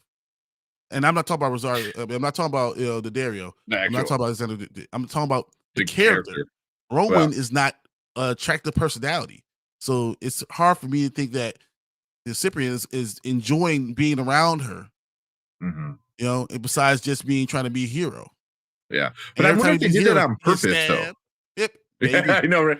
Because even in the beginning, where she went to go meet up with her, boy toy bartender guy, she was like, listen, like this is meaningless. I just want to have sex, and it's like she was very distant from everything and everyone. So, but now they have connection. She's thinking about it, but they're not doing anything because they have a connection that's more than just a physical connection. It's more like emotional connection because he knows her now. Well, now he knows her feelings, and there's no secrets between them for her. Like he knows everything about her, and I think she finds that attractive. Yeah. Kind of like the only other person she had any connection with was her adopted mom. Everyone else she was just flat with. Kind of just like very like standoffish, monotone. Yeah. I'm rooting for Lasher at this point. You're not wrong, man. I kind of want more of Lasher. He seems like the only one that's putting in some work as an actor and stuff like that. Like I do want some more Lasher. I think Cortland's gonna surprise everybody at the end. Cortland's going to surprise a lot of people. I think he's laying seeds. Like, oh yeah, all my stuff I'm doing right now is all gonna come back, and you're gonna be like, wow, this dude's a dirty mother. Oh yeah, I can see that. Because he got screwed over, so he kind of wants payback, and he wants to be the guy in charge, kind of, like his daddy. So we'll see. But yeah, definitely rooting for Lasher a little bit too. Then the house there said I was a daily in the art department. Oh, okay, cool. Dude, that's amazing. That's cool. Just to be working on a film is pretty awesome. You're so cool. I'm so jealous. Yeah, Tony said I didn't even watch Red Notice. It sounds too much like Tampa. It's actually really good. I was surprised. It was really good. It's not the greatest. It's not the greatest, but you'll have fun. Netflix. You'll have fun. It's on Netflix. Yeah. It is what it is. It's a fun movie you can enjoy watching, and then while you wash dishes. If we were rating it, it'll be later, but it'll be something you can do. I think that's what we did rate it. I think was that before you joined the show when it was just me and Will. I think it was just you. I remember because I remember. I think I was on a lot of the time still, but I don't know. Yeah. I think we did give it a later because like Red Notice. I know it's a little off topic, but Red Notice is what each character does. Like The Rock does The Rock stuff. Ryan Reynolds does Ryan Reynolds, and Gal Gadot does Gal Gadot. Like stand there and look pretty. Ryan Reynolds be goofy, Rock smash shit. It's like. If you like all the actors for what they are and who they are, Red Notice is gonna hit it. Perfect. It's not the best movie, but it's fun. Yeah, it's fun. Die in the Gunfire was the What's film. the film? I'm gonna be looking that up. Yeah. Very cool. 2021. Oh, so that's not that long ago. I mean, she's not that old. That is not that long ago. Well, I mean. Yeah. Okay. Yeah, we got a few famous people in there. That's very cool. I'm gonna check that out. Yeah, I'm pulling it up, and it's gonna stay up there until we're done with the show. Because I'm gonna look at this. I'm gonna find it, and I'm gonna watch it. Yeah. That Emmanuel, what's his name? I don't know how to pronounce her last name. She a Canadian actress. Yeah, she was in Lois and Superman, or Superman and Lois. She was in Wrong Turn. That's what I remember. She's not. I remember from Superman and Lois. Superman and Lois, yeah. That's where I always see her from. Which is like my favorite thing. So, but don't mess with the Zohan and Waiting. Oh yeah, don't mess with the Zohan. I saw it this weekend, huh? Okay. All right, what we got? All right, keep going. With this, Mayfair Witch, but they failed to turn that into something more. That's what it seems like. It seems like it has a good plan, is not, but it's no connection between the actors and actors. That's what it is. That connection, you're missing that connection. Yeah. Maybe it might change. I don't know, because I think the story is changed a lot so far, and I think we just started the actual story. And now that she owns the house, she owns the house, that everything's going to change. Yeah, like now, she has some backstory of who she is and where she came from. I think now it's going to get interesting. Hopefully, could be wrong, could still really, really be bad, but yeah. Even Jack Hudson can't save this, or Houston. I'm sorry, Jack Houston. Yeah, he's trying. He's trying. He's good. He's good. I mean, because Lasher is definitely something I'm waiting to get more dialogue with Lasher. That might be good. That might be something that could save a lot of this, and he might be such a badass that it's not going to end the way we think it's going to end. It's going to end like Lasher wins, like usual. It's like, I win. Yeah, that Jack Houston knows amazing in Bulwark Empire, but he just comes off as a random creep right now. Yes, he does. In this show, yeah. So I don't know too much about the Mayfair Witch. I know there's the Mayfair Witch main book, the first book. There's Lasher has his own book, and I think Talos is a third book in that story of the witches. That's the only thing I know about those two. Talos or something like that. But yeah. So we'll see.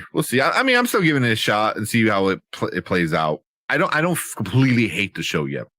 There are things where I'm there's annoyed parts there are okay, and there's other parts that are like, that's just stupid, but whatever. Yeah, exactly. I want to give it a chance to see where it can go, if it could develop, and then by the end of the show, I'm gonna look at it and say, okay, this wasn't bad.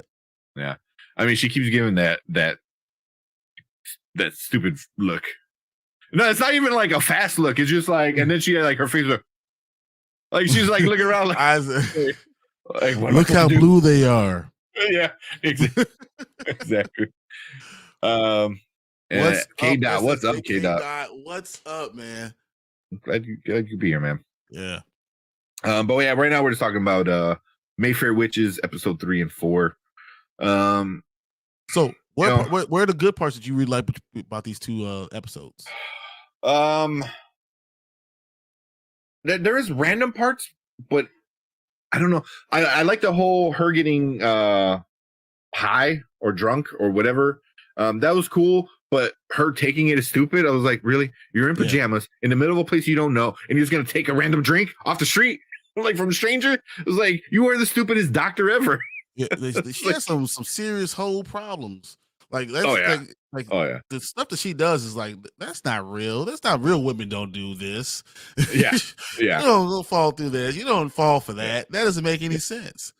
But that whole scene, I thought was shot pretty cool because it was all fuzzy, and then Lasher kept popping up in spots, and then you saw the dead, which was really cool. I thought that was really cool. Like the which is New Orleans, they have like a lot of like parades and funerals that are like, you have like Day that, of the Dead, and you're celebrating along with the dead. Yeah. So they had him in this like the carriage, and they brought him to the cemetery. And then like once you could see the dead, and he was sitting on top, like, jamming out to all the music with everybody. I'm like, oh, that's cool. And then he saw the other ghosts. So that was a really cool shot. And I thought that was well done because also she's a witch. So she has powers, and she's with Lasher, who kind of like the devil, I guess. I'm not sure. Haven't explained it yet. Yeah. But seeing that was pretty fun. That was a cool shot. But yeah. I mean, was a great catching you guys again. I should be back to House of Nerd stuff next week. Looking forward to chopping it up with everyone.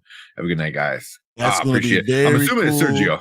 It has to be Sergio because L will be as hell. Yeah, he's coming back. But yeah, I'm so glad you're going to be coming back. I can't wait to see what you're going to talk about. You guys got me reading so many different things. So I really shout out to you. Shout out to House of Nerd Show. If you guys like comic books, check it out. Especially the Sunday streams. The Sunday streams are really good, really cool. So please check them out. Look them up. Subscribe. Great show. Yeah. I want to know what you think about the continuation of Blue Beetle, because issue 3 just came out. I got to read it, but I'm liking it so far. So as a comic book, but yeah, go check out House of Nerd Show, especially if you're into comic books. They do awesome stuff over there. So go support them, give them some love. But yeah, I don't know. Other stuff in this episode was kind of okay. The end of episode 4 was bonkers. It was, just some crazy stuff. But I will say I saw it coming once again. I saw I saw that coming. You see Carlotta, and you're like, Carlotta's going to try to just go, I'm going to kill everybody. I'm going to try to do whatever I got to do to kill. She seems like this. I mean, she's one-track minded. That's probably why she's able to last as long. Because she's going to do whatever it takes to win. Yeah. I think so. And it's like, I think she's trying to be the good guy, but obviously she's not the good guy. I don't think anybody's the good guy in the show. But one thing I did like was, I guess we kind of found out who did the elevator thing. I don't want to put too much spoilers out there. Yeah. Although I still think that is like a red herring. I think that's like not the actual truth. I think it's I don't think going on. I don't think it's Lasher. I don't think it's Lasher either now. The biggest thing is, I think we know now it's not Lasher after seeing episode 4.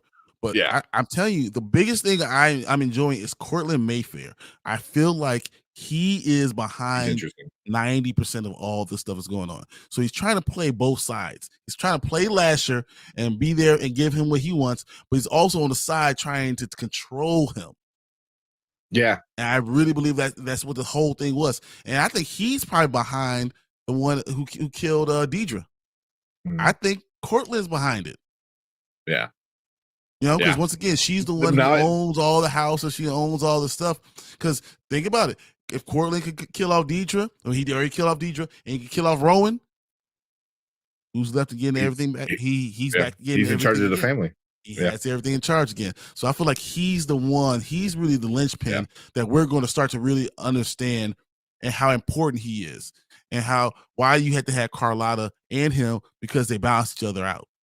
And now that Carlotta's not going to be as important, because I don't think she's going to be able to be there. Yeah. That's going to be something interesting. And the wild card is Sip. Sip is the wild card. You don't know what he's going to do, and you don't know how his connection with Rowan is going to push her, because she might fall totally head over heels for Lasher, and Sip might be the one person that she can pull him back. He can pull her back. She can pull her back. Yeah. He can pull her back, and I can see that. And because they have that connection now, they have like a really deep connection. But it's only one-sided, and that's the thing. If it was, but like if he shared a little bit with her, then I think he could definitely pull her out of whatever happens. But because he wouldn't share anything with her, and they outlined that very well. Like he did not say anything. He's very simple. His apartment's very simple. It's not full of memories, because if he touches them, it could overwhelm him. And he says specifically, I like other people's memories because it's too much for me. So, I mean, he probably had a tough, upbringing, tough childhood, and that, along with, his powers, makes him an interesting character. But I think he's the key. I think Cortland is the linchpin. He's the thing that connects everything. And I think Sip is the key to how everything gets out. And I think the bad guy wins no matter what. So that's what I think. I think so. I think so too. I think the bad guy wins, but Simba's good. Well, also we got his sister, and he doesn't know about that, but she knows about that. So that's kind of getting into his life without him knowing. She's finding out about his life. You know what I mean? So, because she's gonna probably bring that up, like, oh, you're gonna be an uncle, and he's like, wait, what? I didn't tell you that. Because like now that she knows something about him, it's kind of looking into his memory, his mind. He might not like that. So I don't know. I'm kind of curious how that plays. Or he realizes he have a connection with someone who finally does know something about him, even though he's keeping them at arm's length. It's like she's always trying to keep everyone at arm's length. Else. And now that you find something that knows something about you, you might enjoy that. I think Sip is going to fall in love with her. And my question is he strong enough to? I mean, I'm glad that sex scene. I was so glad that the sex scene wasn't real. I was mad. I was like, really, dude? Sip, really, you couldn't control yourself? Come on, man. Yeah. See, I thought I'm like, oh, it makes sense because the way season or episode 3 ended with them like holding hands and learning each other. Mm-hmm. So I thought that I'm like, oh yeah, of course they're gonna have sex after that. You know, it was like. Nope. But yeah, it wasn't. I'm like, okay, I'm cool with that. I like it better that they didn't. I'm glad that they didn't. And with that, but that's who she is. She's sexualized any type of connection they're gonna have, she's gonna sexualize it immediately. You know, so that's the way she does things. But I'm glad that he was like, no, I'm good. I'm still doing these things. Even though he's falling for her, I'm hoping that it stays at that point. Yeah. We'll see. Yeah. I like it. I like that. That was pretty interesting. That's why I still have hope with the show. I think it could make up for it. I don't think it's never going to be nowhere as good as Interview.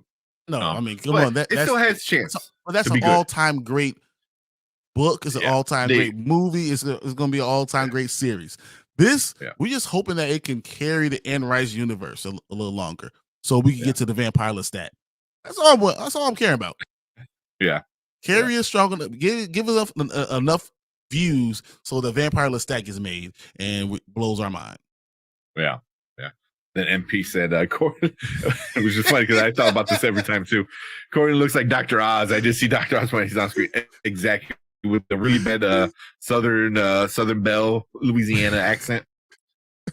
He looks like Dr. Oz. That's really good. Like, yeah, he does. I every single time I see it. Oh, hey, before we finish that scene when you saw the housekeeper in the basement and her face. Oh shit, that's right. I was like, damn. What the F? I can't even deal with it. But that shows how but that's how cold Carlotta is. That's how cold she is. I want to know more how powerful she is. I want those type of things. Yeah. And that's what they're missing. I think that they're missing developing these ancillary characters because they're going to give us something more. Yeah. I want more of like this lady worked for them for years. Like, you know, like she even said, like, you're part of the family and I'm going to kill you. You know, immediately, like, no problem. Sacrifice. Yeah, without even second guessing, you know. And just that whole scene build up where like you hear the thud, you know, and on beat, and she goes, oh, he doesn't like his new host, and it cuts to her. Like, what is she doing? And then they show it right up there, her face. Like, but when you saw her when she's dead and you see her laying down in episode 4, I was like, whoa, that scene, that ugh. Yeah. Woo. That was. But I want more of that. I want some more, like, give me some like pretty violent kind of stuff, because we are dealing with like Lasher, who I assume is the devil or something like that, or a very evil person. You know, like a demon that's connected to the family. Yeah. A crossroads demon that's connected to the family. Yeah. So definitely want to see more crazy stuff like that. You know. Yeah. We'll see. Then exactly, I'm only watching Mayfair Witches to support Immortal Universe to keep Interview with the Vampire going as well. Yeah, you know, but like I said, I'm not hating on Mayfair Witches yet. It's not good, but it's not horrible. It's not unwatchable yet. If they don't pick it up in the next couple episodes, it might be kind of you can over lose. You can lose people really easy. Yeah. And then the basement head bash moment. That's some cool horror elements. Yeah, that was cool. It wasn't even just that. It's the fact that the way they reacted to it. Yeah, there's so whatever about it. So cold. Well, they cared about the necklace. She put her hand in looking for the necklace. She didn't go put her hand in trying to do anything else. It's like, oh crap. You know, like my friend like, here who's dead. She's looking for the necklace, and then she's like, touching it all over her face. I'm like, oh my god, guys, anyone else seeing this? Oh no! Like, what? Oh man! But all right, anything else? Talking about that for a little while. More anything? It's more about. I'm hoping that they can pull some of these elements and make it into something more. You know, there's an opportunity to do it. We just have to hit it. Yeah, agreed. Agreed. I think it's not irredeemable yet. Not yet. But we'll see. I think by the end of the season, we'll definitely know is this worth keeping around or not. But so far, it's a little bit below mid for me, which is kind of disappointing. Yeah, kind of disappointing for how hyped I was after interview. Like I was just like, I want to read all the books right now. Everything Anne Rice, like go steal them from my mom because my mom has all of them. Like, you know, like everything. So the director and the writer really contribute a lot to this, and the actors. Oh, do you don't watch the after the episode talks about how they describe the episode? I did after episode 4 of Mayfair Witches, but none of the other stuff. I enjoy hearing what the director thinks that they're doing with the scene, because some things that they're saying, cool. It seems obvious to them. It's not obvious to everybody else. Yeah, I noticed that with this one. I was like, she's like, oh well, yeah, obviously this is doing it. I'm like, oh my god, I guess I didn't really think about it, but yeah, that makes sense. But yeah, I wonder if that's what they have to do now. Like, this is what I was trying to tell you. Did you get it? Okay. Oh, now it all makes sense. Yeah. But yeah, we're gonna keep watching. I think we'll do good. Plus, yeah, like our videos are doing pretty well. Our reviews of the series so far. So it's done enough now to keep me interested. So I'm with it. Exactly. But that is it for Mayfair Witches. So we're gonna keep up with the AMC Plus run, which is an episode ahead. So next week we'll talk about episode 5 of Mayfair Witches and see what goes on then. Fingers crossed, guys. We got hoping for a banger. This one I'm hoping for a banger. I think so. There's a lot of drama going on right now. We should have a real crazy episode. Got stabbed. Yeah, exactly. Like, how do you stab someone that bad? How bad? The house, you trying to burn someone in the room, you stab someone. How you gonna try to aim at one person and another person walks in the room, you accidentally stab that person? Does that make any sense? Like you're scared when the door opens, like oh no, I didn't know you got in the way of the knife. Sorry. What? Yeah. No. Yeah. Come on, Carlisle. You've been around for 33,000 years. You can't stab someone straight. That makes no sense. Yeah. Oh man. So that is funny. But yeah, so there's that. But let us know what you guys think about Mayfair Witches so far. Leave a comment, hit that like button, hit that subscribe button. We're on our way to 1,000. 1,000 is our next big goal. But if you're watching live, stick around. We're gonna talk about some other stuff. If you're watching on replay, appreciate you guys and see you guys in the next episode. Thanks, guys. All right. All right. You want to jump right into the Shazam trailer? Yep. Exactly. All right. Hit it. All right. Welcome to the Spoiler Kings. My name is St. Kramer with Brian the Grizzly. And I am Shazam. No, I'm sorry. No, you got to say Shazam. That's what you should do. Say Shazam and flip a baby. Get one of you girls or something. Like, okay. You wear the jersey and I'm going to scream Shazam and then you pop great. Up. Yeah. So this is we're gonna talk about, or we're gonna watch Shazam: Fury of the Gods, official trailer number 2. Second one. I think this comes out in March, right? March. They keep on pushing it back. I don't know what the hell they're doing, but March 17th. Yeah. So I'm pretty even though it don't matter anymore. Theoretically, maybe it does. I don't know. James Gunn might change his damn mind. I don't know, but I'm still excited about it. I think it's gonna be a fun movie. Just even on its own, just as a sequel. Exactly. And you know what? I'm interested in seeing where we go with it. The March is going to be full of bangers, man. I mean, going from John Wick to this, I can't wait to get to March, honestly. Yeah. Creed 3, John Wick, Shazam. This is going to be one thing after another. After I already had Quantumania, I'm going to lose my damn mind. So let's watch this trailer because this is going to be great. All right. Check it out. I love the idea. Oh, there you go. That he finally reaches his potential. Shazam is not just being a kid, not just being an idiot. He finally reaches his potential where he could be. Yeah. I love the idea. Yeah, like being an actual hero. and not just like having powers and being goofy and stuff. Yeah. And then we got Derpy in the house. What's up, Derpy? Sorry, I'm like, that's all good, man. I was appearing on someone's panel for DC talking about Snyder fans. Nice. And there you go. And bring a DC movie in. It comes all circle. That's cool, man. You got almost like we let us know how that panel went. Like we planned it. I know, right? But yeah, man, like I think the trailer for me, the part where he asks that he asked for the powers to be removed was kind of interesting. You know, because I was like, oh, it's getting too real. And he's like, okay, well, I'm done playing house. Like, take it back. And he's like, no, man. You know, it's like, you know, this is what you gotta do.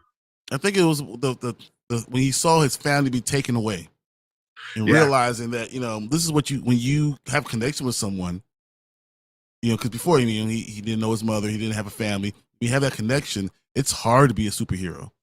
It's hard to be a hero and put your life on the line, because it's not just your life you're putting on the line, it's theirs too. Yeah. And dealing with that real idea, that little seed really interests me. I really want to see where they go with this. Yeah, same. And I'm hoping that, I mean, this could be really, really good.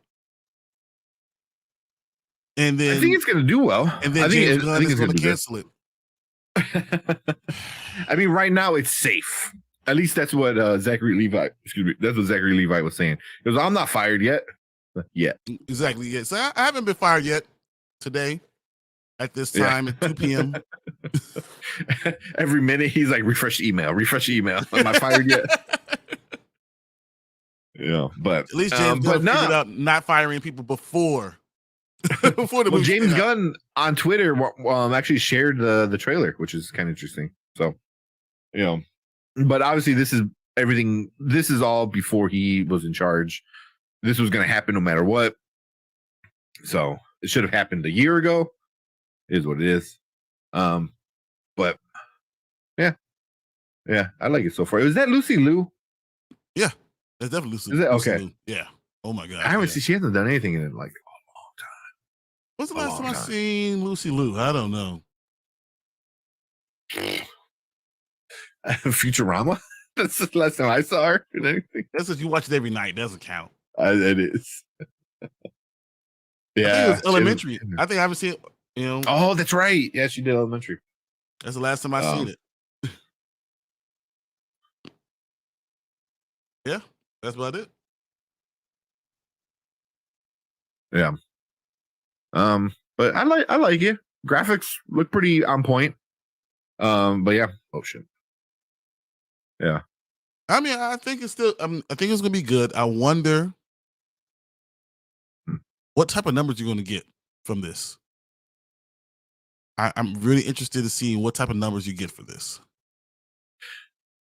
If it does well, I want to say I think it does well, but also you have a lot of people upset right now, and they're like boycotting Warner Brothers and stuff like that, which might affect it. But if it does pretty damn good, if it gets like, just say if it gets 800, well, I don't know. Oh, there's no way again. 800. That's a lot of money. That'd be like the #1 DC movie ever. No, I mean, well, that's Aquaman broke a bill, but it would be up there. It would be up there, top maybe 2, maybe 3 up there. Yeah, I mean, not including Dark Knight series stuff, obviously. I mean, Black Adam did 393. If it does 500 million, that's a successful thing, right? 500. How much did it cost to make? That's what I wonder. But it's got pushed back so much. It's just so. First Shazam made $366.1 million, right? Yeah, it did, but it wound up doing. It wound up getting a lot of positive reviews once it came out in streaming and Blu-ray and DVD and all that stuff. So once it came home, people were liking it. Here's my question. I mean, 90% on Rotten Tomato, but I brought that up is because China might be open again. Does that change the number immediately? Because I guarantee you, Black Adam would have made $700 million if it got released in China.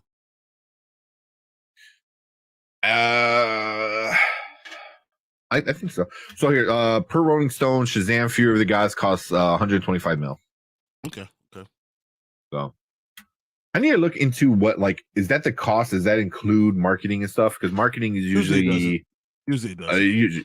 I think marketing is like 10% on average of whatever cost it is. So for 125, it was about 13 mil for marketing.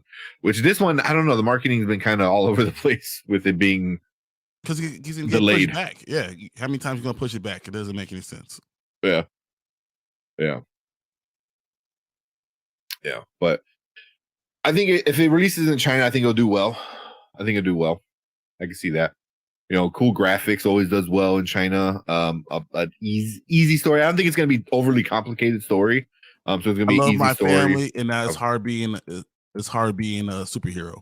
Yeah, like superhero. People have powers, and old people want to take it away. So nothing too crazy. And the dragons look cool. Dragons again. Yeah, remind me of like a game, not Game of Thrones, because he makes the Game of Thrones reference in there, which I was like, oh, of course he does. You can't think of dragons and not think of Game of Thrones now. But the dragons look very World of Warcrafty to me. World of Warcraft. That's good. Yes, I agree. That's what it looked like. But yeah. Whatever said, I'm honestly gonna wait to see Shazam. At home, I'm more interested in the Flash, regardless of the situation, because of the character. We haven't seen it in a big screen before some of Blue Beetle. Same for Blue Beetle. Same for Beetle. Yeah, I'm exact opposite. I really don't care if I see Flash in the movie theater. I want to see this in the movie theater, and I want to see Blue Beetle in the movie theater. I don't even care about Flash. The more I keep getting, I want to see Flash because I want to see Keaton.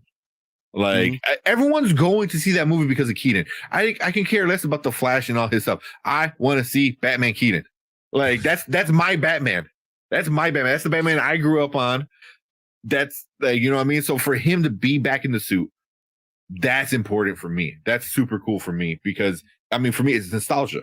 It's nostalgia. Tim Burton Batmans were my favorite growing up. I watched those on replay nonstop. Especially the first one with the Joker, Jack Nicholson is the Joker. I think my mom said I would run around the house. It was say different Joker lines. She said I would walk around the she said I will walk around the house and get this man an enema, because that's one of his lines. And I'm I had to be 6, going around the house Lawrence, let's broaden their minds, or Lawrence, or let's broaden their minds, Lawrence. For me awesome. at that age, I had that Prince song on repeat. It was just. I love the Batmobile. Well, I think about Batmobile's awesome. The Batmobile is the greatest thing. Those two movies are the two best. Yeah. That was still the best Batmobile out of all of them because it made sense. It looked cool. It looked like it came from the comic. Yep. It came from the anime series and stuff like that. Very wide and cool angles. But that's what's important for me. That's what I want to see. Yeah, he said, that's why I want to see it. Which I can understand. Because totally understand. The early toys of some of these Flash variants look crazy and terrible. The ideas behind some of them are kind of cool. I guess one is a Batman suit that turned Flash. Okay, it's not. It looked terrible and it doesn't make any sense. I don't like it. What's a Batman suit that's painted red? It's okay. There's the Dark Flash, which I guess they said it's all kryptonite meteor stone, which would be interesting. But I don't know. But we'll see. Yes. Yeah. Have you ever danced with the devil in the pale moonlight? Yeah. Dude, I want a tattoo of that saying. I saw somebody do it. I want a little variation of it, but it'd be Joker writing with a bunch of other stuff. And I have it in my mind and kind of sketched out. But I do want something a tattoo like that. You want on a brick wall or something like that? No, actually, it would be on a silver platter. like a silver platter, because from the movie, like a silver platter, and it's like kind of written like Joker, but kind of like kind of stuff. But yeah, I mean, that'd be all kind of different. I'm willing to change it, but that is definitely something. You ever dance with the devil in pale moonlight? Like you want to, he's like, you want to get nuts? Let's get nuts. It's like, dude, man, like I'm there's a reason why he was thought to be the number one Joker. He's number 2 in my book right now. So yeah, he's number 2. Yeah. So, that's talking about DC stuff for sure. This one, I hope it does well. But I think if it does well, it's gonna start so much controversy. It's like, that's the problem. Zack Snyder had the right idea, even though he really had nothing to do with the first Shazam, except for Cavill's kind of Superman was in it for a second. But the problem is if it does well, it continues to divide the fandom, and until you can bring them all together, I don't know how you win. Yeah. And if it does well, well, if it does well, then you're like you said, you're going to divide the fandom because the Snyder fans are going to be like, oh, see, it's still good. Yeah. If it does bad, then we're like, oh, James Gunn is killing everything. Like, so it's like a lose almost, which kind of sucks. There's nothing you can do about it though, and all we can do is go on this ride because DC did to itself. We have 4 movies that apparently mean nothing in the greater DC universe, and we have to watch them and see what it does. Yeah. It's like, hello, Vinny, it's your Uncle Bingo. To pay the check. Yeah, time to pay the check. Yeah. So I mean that was like when he pulls out the long, stupid gun. Oh, that's so good. It's so good. But that's either here or there, but I guess it is kind of here because we get that Batman again, and I love Michael Keaton. He's done so much good stuff, and I'm really glad to see him back as Batman. Well, I think that he doesn't have to go away. You can still have him as old man Bruce Wayne. Yeah, but there's so many things you can still do with him. Yeah, he might be a way that James Gunn links with the Snyderverse. Like, oh, it's still part of the multiverse. There's the Snyderverse is part of the big thing, but it's its own universe over there. That's what Feige would have done. Feige would have said, this is a different multiverse. We're going to start exploring films in this different universe. That multiverse. That's what he would have done. Yeah. Just say like, oh, that wasn't the main universe. That was the Snyderverse. You named it the Snyderverse, so it's not the main universe. It's the Snyderverse because that's what you said it is. I'm doing the main universe. That's if I was James Gunn, that's what I would do. No, I wouldn't say anything if I was James Gunn. Tell him shut the fuck up. Well, true. Like, here's some duct tape. You put it on yourself, right? Put it on you. Do what the hell you want to do. Just don't say nothing. Yeah. Oh man, but yeah, we'll see. Definitely go to the theaters and check it out. It's gonna be good, and we'll see. I'm gonna like Shazam. I just want to do better than its predecessor. I'm hoping that we get, I'm saying $500 million. I hope it does better than Black Adam. It looks good. It looks good, man. It looks like it's gonna be a fun time, even though it doesn't matter in the grand scheme of like the big picture. But it looks fun. The first one was good. It was. It was fun. I think it was enjoyable, and it had a good story. And I'm hoping that this extends the story. Yeah, I like it. It's number 4 on trending on YouTube right now, so people are watching it. But anything else?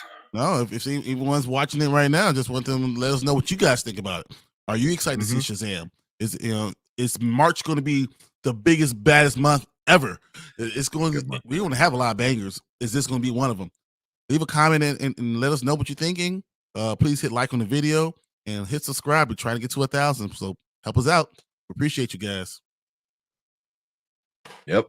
So there it is from us, Spoiler Kings. Brian said it all. If you're watching live, stick around. If you're watching replay, appreciate you guys, and see you guys in the next video. I was waiting for you to say bye. I was like, okay. Oh man. So there's 2 other trailers. One was the Dungeons and Dragons that we never did, and then the other one is We Have a Ghost on Netflix. We Have a Ghost. It just came out today. I don't know if it's good or not. It's a Netflix thing. Let's do that 90s show, and then we finish up with and then we can call it whenever after that.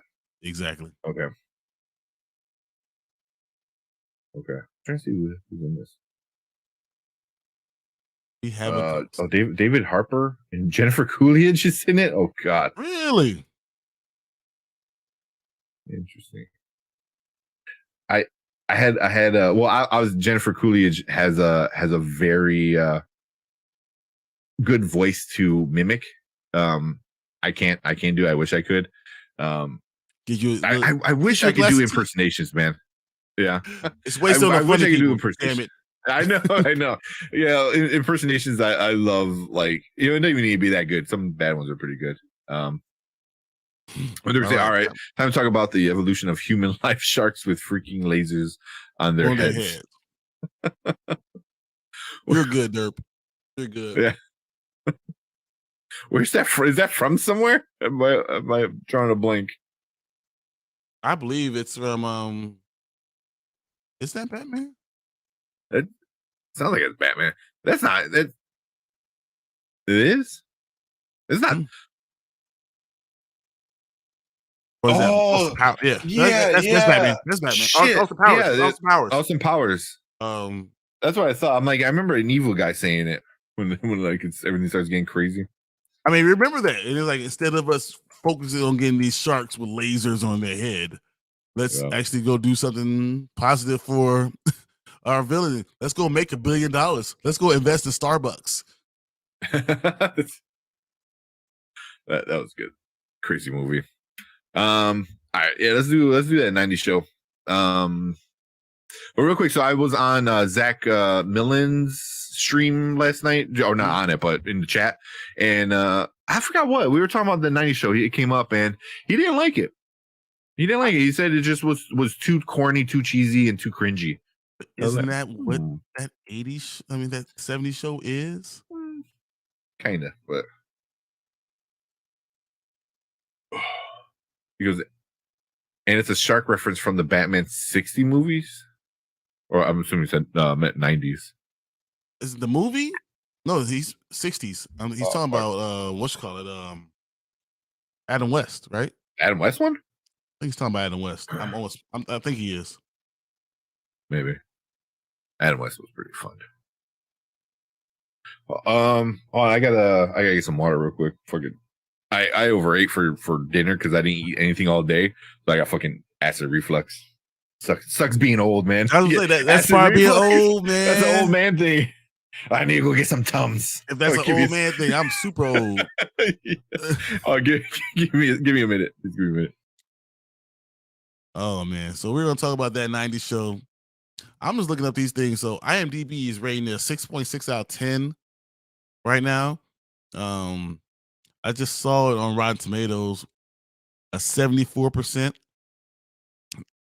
That's a 78 on the average tomato meter, and the audience is a 74 for the audience score. Okay, I can see that. I'm not too surprised by either of those.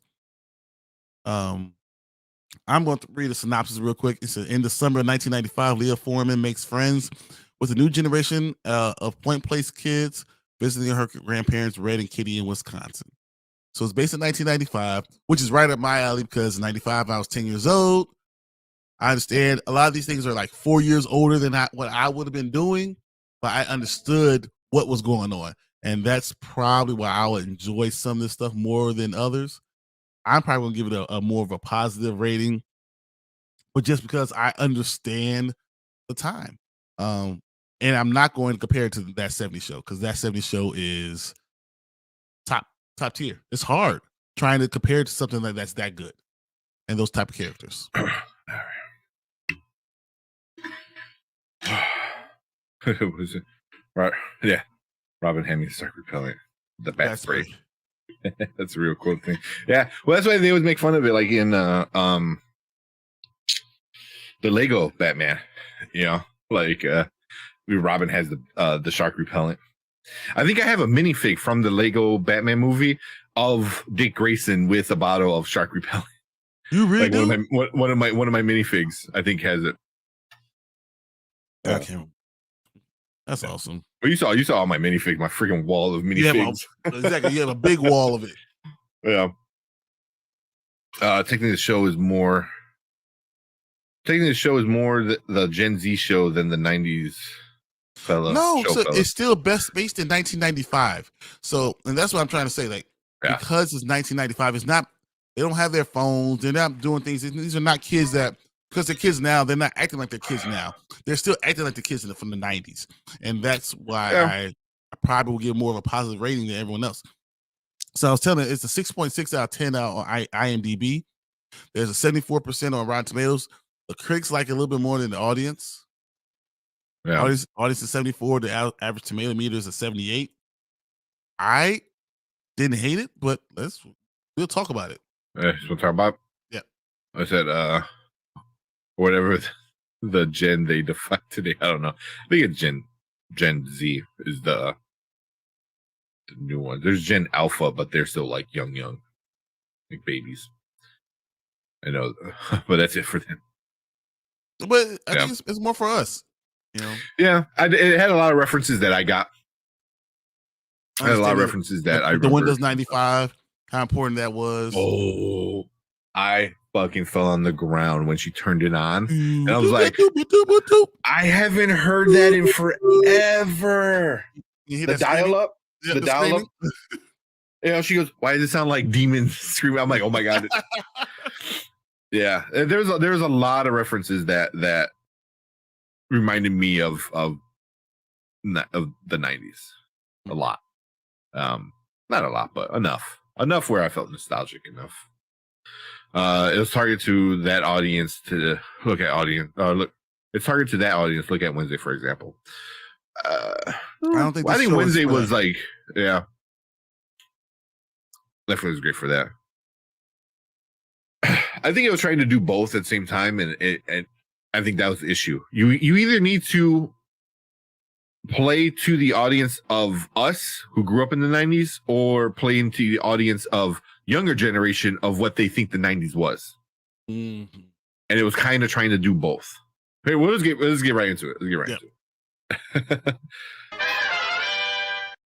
Oh shit! Let me bring down the comments. Did it again. Look at you. I know. All right, let's do it one more time. All right, welcome to the Spoiler Kings. My name is Tim Kramer, and I'm with Brian the Grizzly. What's up? Hey guys. So we are gonna talk about the entire season, spoilers and all, everything of that 90s show. It's streaming now on Netflix, 10 episodes.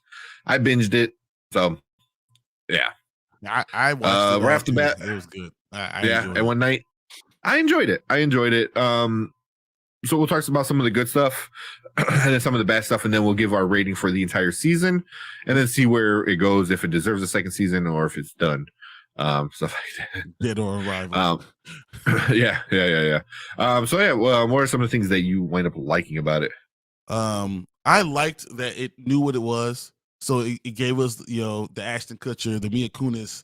It gave us right off the bat. Right off the bat, I don't have to wait to see it's Donna and Eric will be together still. I don't have to wait for that. I get that right off the bat. I enjoy seeing Kitty and Red. They really could carry this entire show. They are the best part of this entire show. Kitty is the best part, and Red being who he is so awesome. I enjoy that. The kids hit and miss with me. Some of the characters are okay. Do I like Leah that much? Do I like that they are referring to them like their parents? I think I like that a little bit. Is it very 90s? No, it's like it's almost 70s with younger kids. You don't see as many 90s things that I thought you should have saw. So like they should have been going to the arcade a lot more. That's huge, for late 80s, early 90s, 95, going to the mall. Just there's Beanie Babies. Things that are so 90s in my mind. That's what I should have been seeing. That should have been the craze. That should have been, because it gives you context to what's going on in that era. And I think they missed that, and also feel like they missed just wasn't written as well as I wanted it to be, and it wasn't done as crisply as that 70s show was. But it's a lot better than the stuff they did with that 80s show. That was crap. This is a lot better than that. What do you like? What are the things that you like, then? Excuse me. Oh, did you know Glenn Howerton was in that 80s show? No. I did not know that.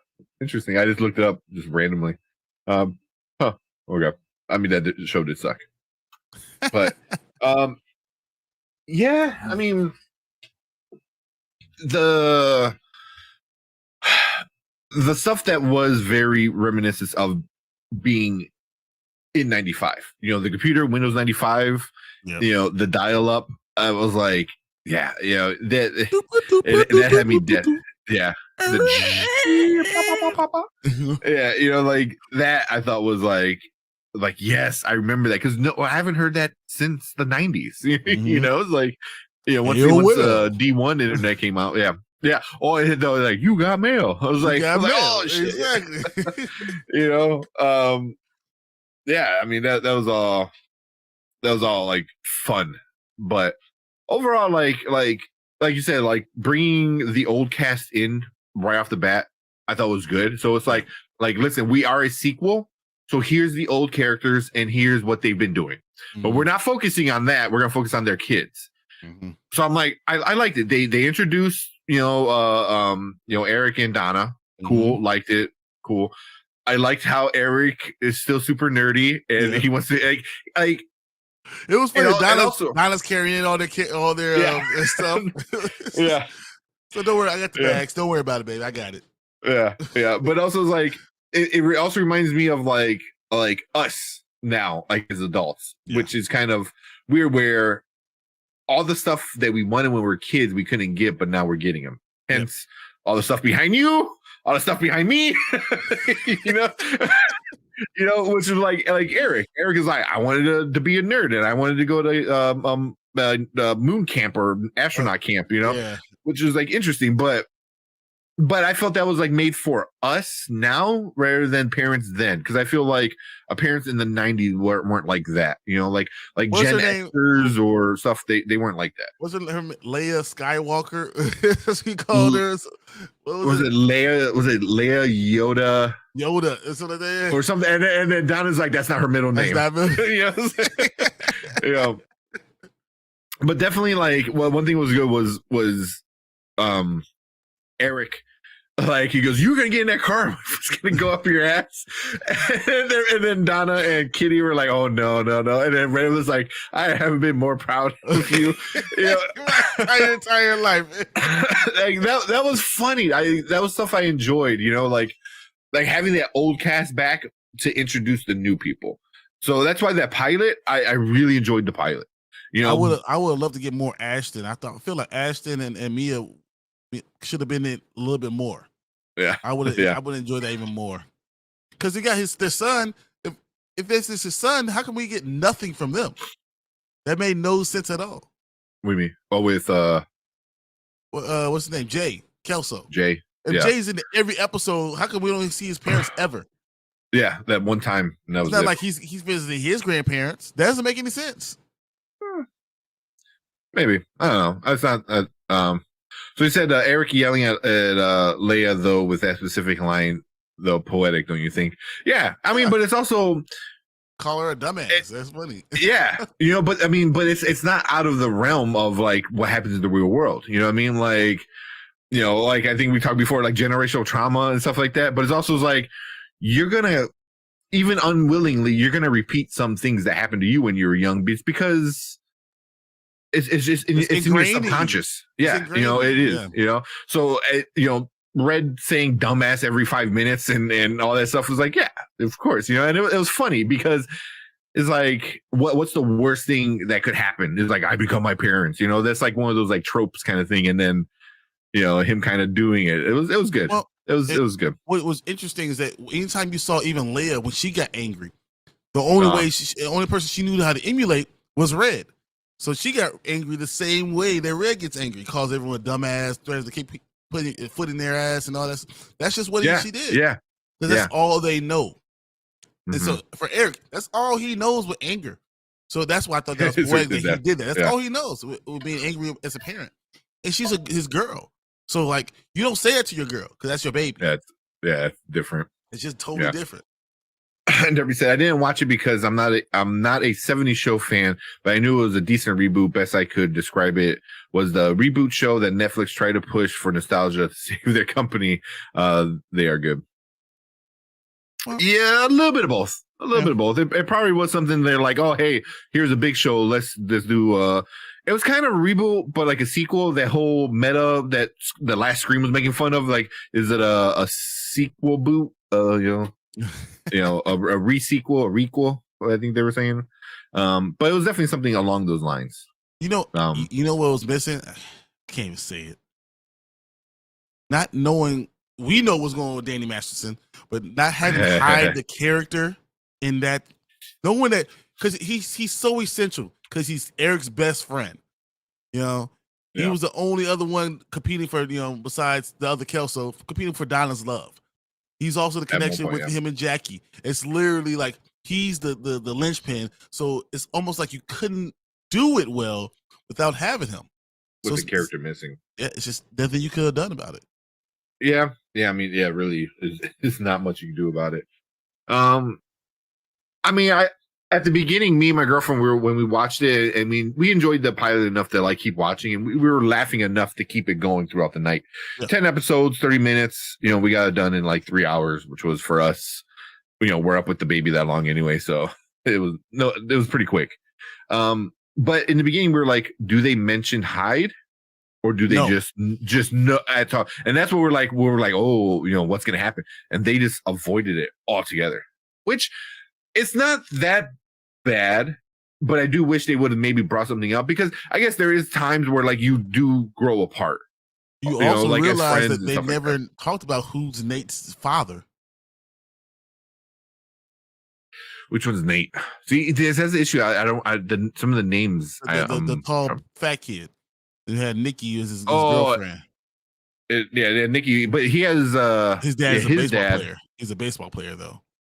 Yeah, isn't that what he said? Yep. Yeah. I was gonna say his sister, but I don't think it's she makes more sense. But the fact is, like, she's black, so that doesn't really work. So, but Hyde is actually also supposed to be half black. Oh, that's right. That's right. I forgot about that. His dad is black, so like it's just little things like that. I thought that they put seeds out there. That was funny, but exactly kind of what you're saying. The bad parts I had for it was the new characters. I didn't really connect with them. Nikki, the smart one, was like, that's always kissing Nate. I didn't care about either one of them. They're trying to be Jackie and Kelso, but you don't care about them enough. There wasn't that they're not charismatic. The same thing. Now it's like the player Kelso, who everyone wants to go. He constantly cheats on her, and then her, the annoying one that always takes her back because she's young and dumb. That it wasn't that, but they were trying to be that.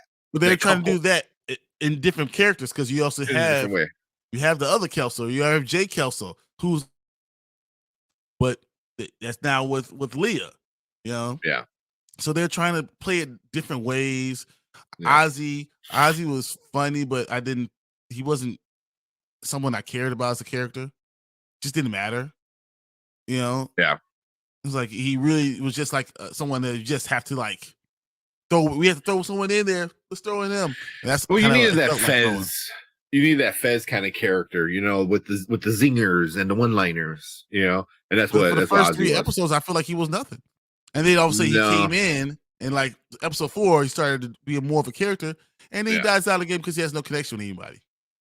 Yeah, he's just there saying zingers like that. That's all he's there for, Yeah. I do like Jay.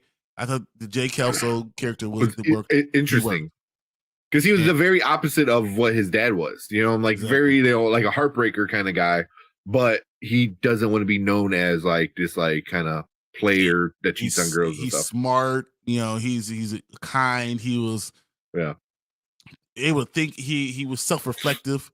So he was interesting. And then, did you care about her friend?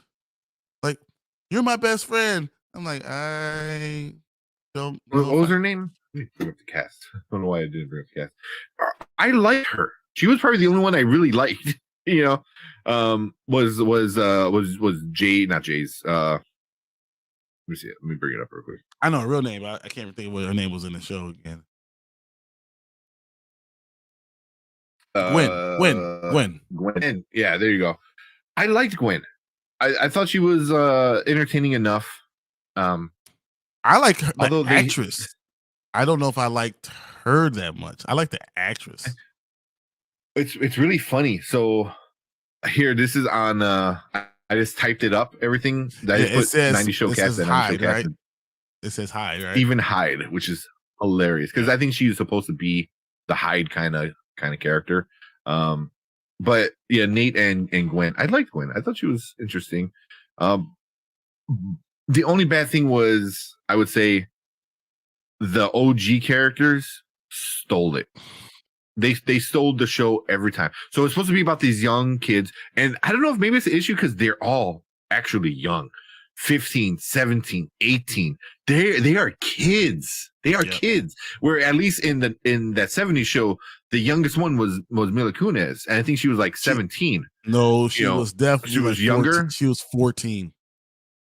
Yeah, she was like young. She was super and everyone young. Else was, everyone else was like over 17, 18, 19. Yeah. No, I think she's 4 years younger than everyone else. I want to say that she's 4 years younger than everyone else. Yeah.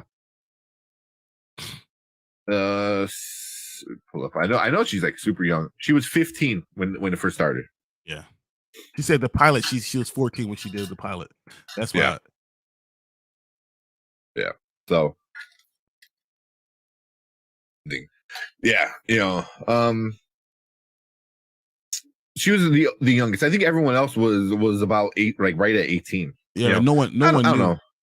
So Vilma Valderrama was 18, Ashton Kutcher was 20, Topher Grace was 20, Laura Prepper was 18, Danny Masterson was 22, and Mila Kunis was 15.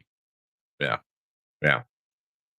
So, but it's easier to do adult type of content with someone who's 20 years old. It's easier for them to be kissing and talk about sex and all that stuff when they're actually, over 18. It's not like a problem with an 18-year-old girl. Like, she's a 20-year-old girl. That's you're not forcing on someone, but someone who's 14 years old, that's tough. Yeah, I mean, she did a good job with people. What freaking? Who's the youngest one besides her? Laura Prepper said was 18. But all the guys were like over 20. Me is 15. Yeah, so yeah, I mean, props to her because I mean, she was great. I love Jackie. Jackie was awesome. But yeah, they were just all super young. I think Leah was like, Leia was actually 15. She turned 15 during the show. Yeah. Yeah, so and then the rest were like somewhere like 16, 17, 18. They're all like played really about young. 16 or 17. He's actually 17. Gwen plays 15. She's actually 17. Yeah. Kelso is 16. He's actually 18. So no, there's not really that big of a difference. Nikki is actually 16. She's actually 17. So I mean they're right around their ages, which is kind of interesting. Ozzy was the one. Ozzy, because he's is 14 or 15 or so. He's played by 13-year-old Randoy. I could tell he's super young. It was too young. It was too young for that type of content. Yeah. But I don't know. But that's why like maybe as they age up together. I mean, there's some issues. I didn't mind her being the outcast and then coming in. And everyone else is a close knit kind of group, and she just kind of like comes in and Gwen accepts her into the group. That's why I like Gwen too. Gwen was like, "Oh yeah, hang out with us from now on." She was very like cool and she looked the most 90s out of everyone. Yes, very much. Very much so. Like I'm like, oh, you actually look like you were from the 90s because a lot of times people will dress what they think they look like from a certain era. But she looked like, I'm like, oh yeah, no, I see people like you, like in 95. I mean, Nate was kind of just normal. I mean, that's how I dress, is t-shirt and jeans all the time. So, But that's nothing. That's still normal today. Like jeans and shirt. I agree, but it's. Do you think it did enough to get another season, especially from Netflix? Yeah, it's Netflix though. It's Netflix. I know Netflix sucks, but I want to see another season. I will watch the way it ended. Nice little cliffhanger. I'm on a bunch of different things, but it was fun. It was fun. I hated the ending. I hated it. You hated it? Mm-hmm. I didn't mind it. Hey, let me bring up some of Derpy's. Season 2 Halloween episode of that 70s show. Yep. That 70s show had some good Halloween episodes, I think. Well, although a lot of shows back then, just in general, yeah. Just it was great show. I strongly remember that one. Yeah, it was, like I said, just, but I hated episode 10.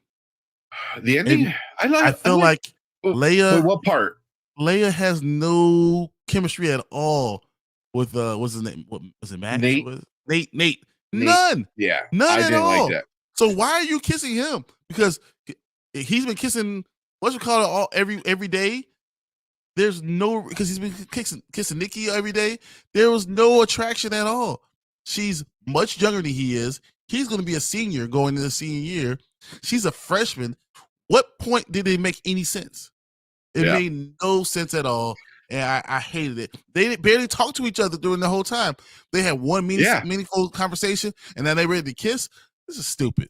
I was angry. After that conversation, I'm like, oh, they're gonna fall for each other, because he was always the dumb jock, very lunky kind of guy, and then he has a one-on-one with Leia, and he's good. He's smart. He says things very well. Like, he's not stumbling over his words. He's not being a big goofball. And it was meaningful. And I'm like, oh no, they're gonna do something, or they're gonna make them want to do and then sure enough they did. And I was like, I don't like. And then Gwen being super chill about it. Just Gwen's like, whoa, and then that's it. I feel like people will talk about it. But I say Gwen also just had that meaningful moment with her brother. They just had that moment, and she was already mad at the Kelso kid. So I think I understand, but it just felt out of place. It didn't make any sense, and it's like they wanted to just throw another triangle. That was the wrong triangle. Yeah, what they should have done should have been Gwen. That's what I was thinking. That's what I was thinking. Gwen with Jay. Like, she's going to talk to Jay about everything, and they're on the same understanding, that they're on the same plane, and that builds attraction. Mm-hmm. And that's what I was thinking. Now Gwen is feeling weird, because this is someone I want to be my best friend, but I like this guy, and I'm going to be the one that's around. It creates more issues. I thought that would have been smarter. So yeah, I can see them not doing it though, because Netflix is kind of afraid with like the woke kind of shit, and we already had Ozzy coming out as gay, which was cool. Like, I was like, whatever, it was weird that he's still young. It was just so weird. Like, that was his mindset. It's just, I don't know. Yeah, and but I thought Leia and Gwen would have been a little bit more interesting rather than Nate, because I just feel Nate was so one-dimensional and plain. He was just kind of just but I also do understand that I don't want every person that's your best friend have to be more a love interest. It doesn't have to be. You could be friends without doing that. I was saying more that Gwen, not Gwen with. I was saying Gwen with Jay. Oh, Gwen with Jay. Yeah, and creates a different kind of dynamic. So Gwen, so Leia is still your best friend. You have these feelings for Jay, but because she's been pushing him away all the time. Like, I don't see, he's Jay Kelso. Why are you thinking about this? Okay, that worked too. Because and it's very much the Eric Foreman, Hyde type of thing with Donna. Yeah. Yeah, that'd be kind of interesting. And doing that way, and then them having to deal with their friendship along with a boy, and how it interrupts all the stuff that they're doing. Yeah, that would be interesting, and especially as we heard from Nate, Gwen is Gwen you, but in school people don't understand her, they don't get her. Yeah, so she's not this cool kid. So I could see her being that way, and no one got Hyde. Yeah, and it would be the same type of dynamic. Mm-hmm. So I thought that would have been more interesting, personally. Yeah, I can see that. I thought you were saying Leia and Gwen, which would be cool too. But again, I always hate when you can't just be friends. Just can't be friends. You know, and that doesn't even matter if it's girl or a girl boy. I just why this can't be friends. It's got to be oh no, they're also in love. I was like, I hate that. I feel like you lose the friendship type of thing. Like a good friend helps you develop more than anyone ever, because it helps you see your shortcomings and all that stuff. You don't have to have a romantic interest in it. Sometimes it's just better just to be a friend who's going to be honest with you. Yeah, be real.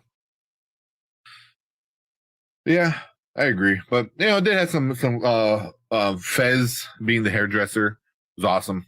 That was super funny. I thought that was super funny. And he's like this sex stud kind of guy.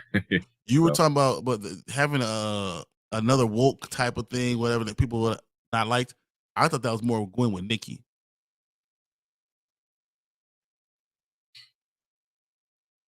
Because remember they're hanging out together and all stuff. And they really started to enjoy each other. Nikki doesn't. She's into school, in the books, and she doesn't know anything, and that creates she's like, I like your brother, but I probably like you more.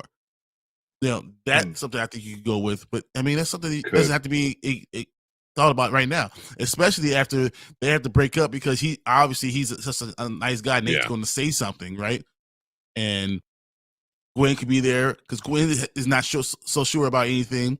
She could be there for Nikki, and then that could be something that's more okay, because they were friends, but they were never like this best friend type of connection with them.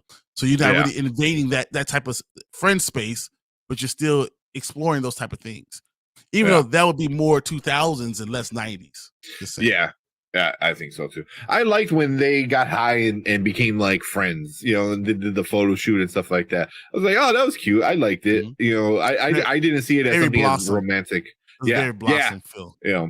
Yeah. So I didn't think it as more romantic. I thought it as like them learning to accept each other and be friends. Yeah, no, I hear you, but I'm gonna say, but I can see that too, like you said. You don't do anything that you do it that way and leave the friendship thing to be just alone. What it is. Yeah. Because they need each other. Because she's like the cool one to somebody who's more of a loser. So it definitely wants her around. Like Gwen wants Leia around, because you make me feel cool even though I'm not cool anywhere else. So yeah, I want that to be left alone. So but I always hate like love triangles and stupid shit. I was like bring in another character and do a love triangle, and then you can always get rid of that character later. Like it's a nobody. But I mean, that's what they did. They did with Kelso, with Jay. They brought in this other girl, and then as soon as things went back, like, she's gone. Yeah. Never talked about her again. Oh, we're boyfriend, girlfriend. He was like, who? What? Carrie who? Yeah. Yeah. She was hour ago news. You're right now. Yeah. So all right, let's do the rating real quick, and we'll call it a night. So here at the Spoiler Kings, we rate things a little bit different, a little bit easier. Now, later, never. Now means you got to drop what you're doing. Check it out right now. Later means you can wait till it's on streaming, or you can wait till you're doing some laundry and throw it on in the background. Never means do not watch it. Do not kill any brain cells for it. What are you going to give that 90s show on Netflix? I liked it a lot. I like that 70s show. I enjoyed it. I thought it was funny. I thought it was pretty creative. I didn't hate the characters. So I'm definitely giving it a later. It's just it's a regular Netflix show. Everything on Netflix, unless it's going to blow your mind, it's just a later thing. So I'm giving it a later. Right there. Then we got Perp Minded in the house. What's up, What is Perp? up, Perp? Salute. You got a bunch of different reviews. Go check out Perp Minded. We got a bunch of dude. You're watching so many movies right now. It's awesome. And then Perp's thoughts on that 90 show took a minute to get going, but it has potential. Exactly what we think. And then and kind of exactly what Perp said, what you said, Brian. I'm gonna give it a later. You know, it was fun. Luckily, it's 10 episodes, 30 minutes each. So what was that? Why am I going to bring fire? It was a few hours. Yeah, it was about, I think it was 4 hours. Honestly, but yeah, it's a night's worth of a binge. You know, I think we watched it in one night. Me and my girlfriend, like one night, watched it all. It was fun. We chuckled a lot. You know, yeah. So we liked it. Just upload another one. Exactly. There you go, man. There you go. So yeah, definitely go check out Perp Minded. He always does a lot of good reviews over there. But yeah, and then Red and Kitty never miss a beat. They're the best part. Exactly. They are the best part of the entire show. Kitty was hilarious. Red, just being Red, and their dynamic and being together for forever. You know, was the best part. Yeah, it's also like they're old professional actors. Like you know, like Red. Let's not forget RoboCop shot off his dick. Remember who he is? You know, so he is an actor that has been around for a long time, and a Kitty as well has been around for a long time. They are good actors that have a lot of experience, and they work so well together. They have the chemistry. They have the chemistry that really ran the show. Where them together was funny. Them together was great. Them separate doing stuff with the kids also super funny. You know what I mean? I agree. Because they know how to match other energies, I think, and how to bring out stuff that's good. So yeah, they definitely stole the show. Every time either of them were on screen, it was them. You know, but yeah, they were awesome. But it was fun. It was fun. I think you're gonna laugh a little bit, especially if I think you're our age where you actually grew up in the 90s. And there's some references where you're like, oh yeah, you know, like you know, the gym workout montage was kind of funny, you know, like and then being sore the next day, that was hilarious. yeah, and then they also real quick with the music, all 90s music, but it was all kinds of different 90s music. It went from like, you know, like heavy metal, you know, in the gym music to like some hip hop and some pop music, and like it was kind of pretty around. I thought it should have had a little bit more grunge. But you know, it is what it is. Definitely should have been more grunge. You know, just to say what the 90s is, 95, and you should have a little bit more grunge. Everyone's wearing flannels. Well, that's what they were all big into flannels. You know, that's what I'm saying. If I'm seeing all these flannels, then why the hell are you not wearing, doing any grunge stuff? That doesn't make any sense. I mean, it could be copyright, you know, but there's other grunge besides Nirvana. You can't put Nirvana in it. You know, yeah, I mean, you know, the shirts, like, you know, Gwen had Green Day shirts on and stuff like that. But it was fun. It was fun. I'm definitely giving it later. You know, you got a free weekend and you got nothing else to do, and we'll check it out. January is right now. We have about a couple more weeks until February till we have a good movie before the 17th. Watch it, binge it. It's fun. Yeah, I thought it was fun. It gets a little cringy at times, but for the most part, it's pretty good. Yeah, pretty good. I think most people have fun with it. Anything else? I know you had said the Rotten Tomato scores and stuff earlier, so yeah, you know, like you said, 74%, 6.6 out of 10 IMDb, Google 86%, and that's kind of what we would give. I'll give it somewhere between 75 and 80. Yeah, pretty good. Pretty good. I'm probably closer to the 80 for me, but that's a good range for it. Cool, man. Anything else? No, just if you guys are watching it too, comment. Let us know what you think about it. Is this something that you really enjoyed or wish they would have entered or kind of looked and researched a little bit more? Just kind of let us know. I say Beanie Babies. I think Beanie Babies in 1995 was the biggest thing in the world. They should have said something, especially with 2 little girls. But tell me what you guys think. We will look at it. We'll interact with you guys and like the video if you can. Please subscribe. We're looking on our way to 1,000. Thank you guys for even listening to our review and let us know what you think. Yeah. Cool. So with all that, yeah, make sure you hit that sub button. If you're watching live, stick around. We're going to hang out for a few more minutes. If you're watching on replay, thank you. Appreciate it. We'll see you guys in the next video. Later. Thanks, guys. All right. I was looking up some what was going on in 95. Michael Jordan returns from the NBA. You know, that's all I can think about. I know. The Oklahoma City bombing, which I don't think they're probably not going to talk about that. Yeah. Was it OJ or was that 93 probably, right? OJ's, it was like early later. 90s. Was it later? Yeah, I think that was the Unabomber. Jesus.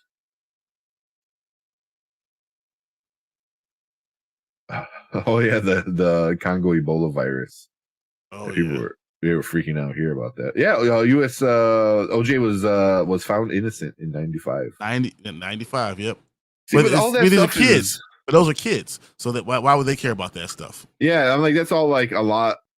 That was big. I mean, you can have it maybe in the background or Red and Kitty talking about it, but then you might get a little too political for what the show wants to get to. And you don't want Red get into that either. Yeah. I don't know. The 55 mile per hour speed limit is imposed during the Middle East crisis ended. Huh. So the U.S. 55 mile per hour speed limit ended in 95. I did not know that. Oh yeah, the baseball strike ends because after that we get the home run derby. The home run. Saying, but then his father should have been home. Right. I didn't even think about that. Oh man. Yeah. Yeah. That is funny. Legos, yeah.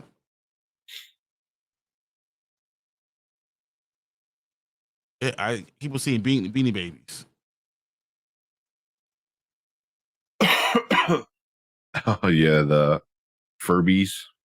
God, my sister, yes. my sister wanted a Furby so bad. Dude, they have a list of 1995 Beanie Babies that are worth thousands of dollars still. Still? I thought they were all kind of like crapped out by now. It's on Amazon right now. Like, if you have this one, it's still worth. I think my mom has a few. I have one. I have a shark that I just kept in the box that always, like, you know, the one box you always throw your crap in that always moves around with you. Yep. I think I have a shark like in my box of crap. She's it's so funny. Tickle Me Elmo, Tamagotchi. Tamagotchi. Oh, come on. You know, that was a thing. You had like 5 of them hanging off your fucking belt. It could have done better with those things. So, yeah, which I hope to expect in season 2. I think it deserves a season 2. I liked it, man. But it's just hard for me to think. Netflix barely gave Sandman season 2. And yeah, that was amazing. I totally agree. Yeah, I totally agree. Yeah, but yeah, I knew it wasn't going to do too well because it was just, like you said, it was like it's watered down. It was just watered down. Like they didn't get into some of the funny, goofy stuff like that. Like it started when they first got high and they were spinning around the table. Yeah. That was good. That was good. I'm like, you need more of that. I don't think they did enough of that. They didn't want to enter that because once again, she was so young. So she, this is 14. Introducing drugs at 14 is a little young. She should have been 16 dealing with a lot of this stuff, and then they could have tackled a lot more things.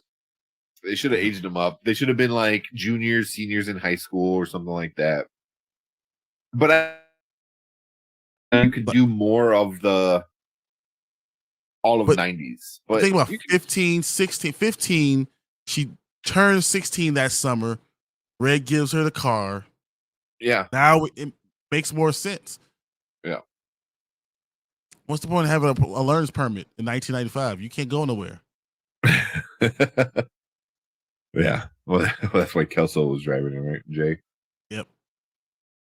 Yeah. But Yeah, I liked it. I liked it. I love the cameos though. Like seeing Jackie and Kelso like on their third time getting married. Remarried. It's very much like them. Very much like them. Never brings that back up. He never talks about it. No. So and also, yeah.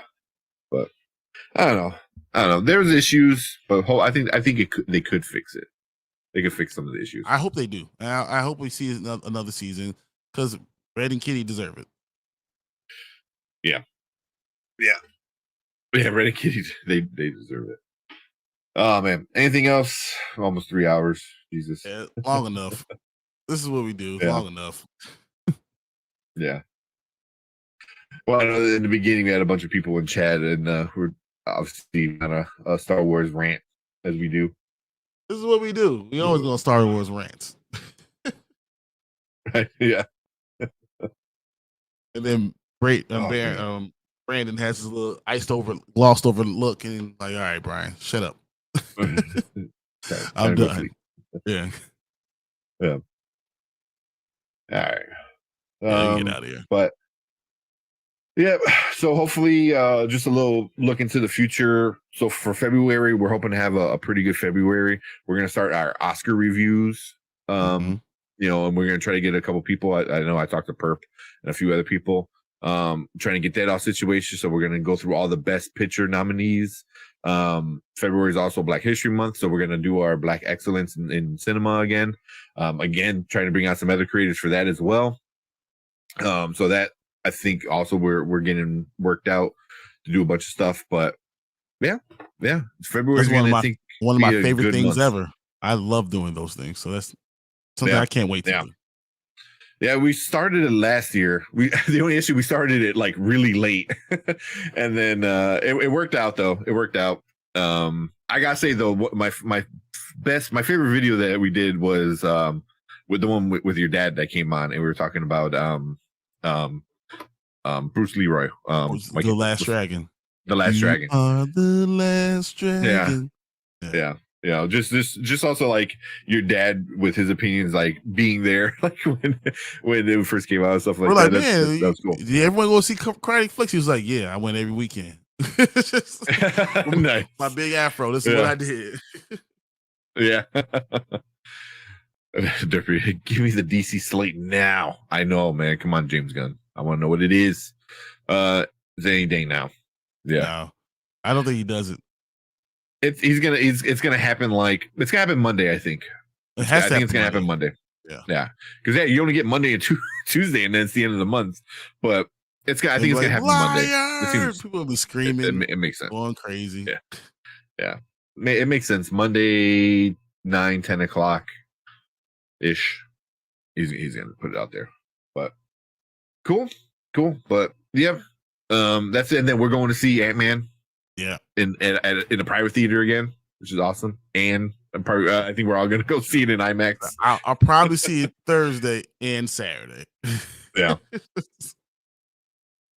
So that's gonna be super fun. Hopefully, I think Cult Lords should be joining us. That's gonna be cool. That's gonna be super super cool. But cool. But yeah, man, let's get out of here. Appreciate everyone in chat, everyone hanging out. Perp and Derpy. Who else we had in chat? NP, House of Nerd, Tony, Xavier. I know we had Darius from Plant Fanatics in here. Xavier the Flavor over on Twitch. SSJ K Dot was there. Andy Bush. Andy, SK Dot. Yeah, Andy Bush. Good to see you. It's been a while. I know Brandon said he's been kind of busy, so I was glad to see him in here for a little bit. But awesome, man. Yeah, appreciate all of it.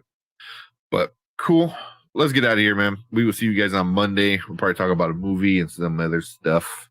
Last of Us. Can't wait. Last of Us, so good. There we go. So, yeah. All right. But cool. We will see you guys on Monday. Later. Thanks, guys. That was great. Okay. Don't forget to like and subscribe. We're out here.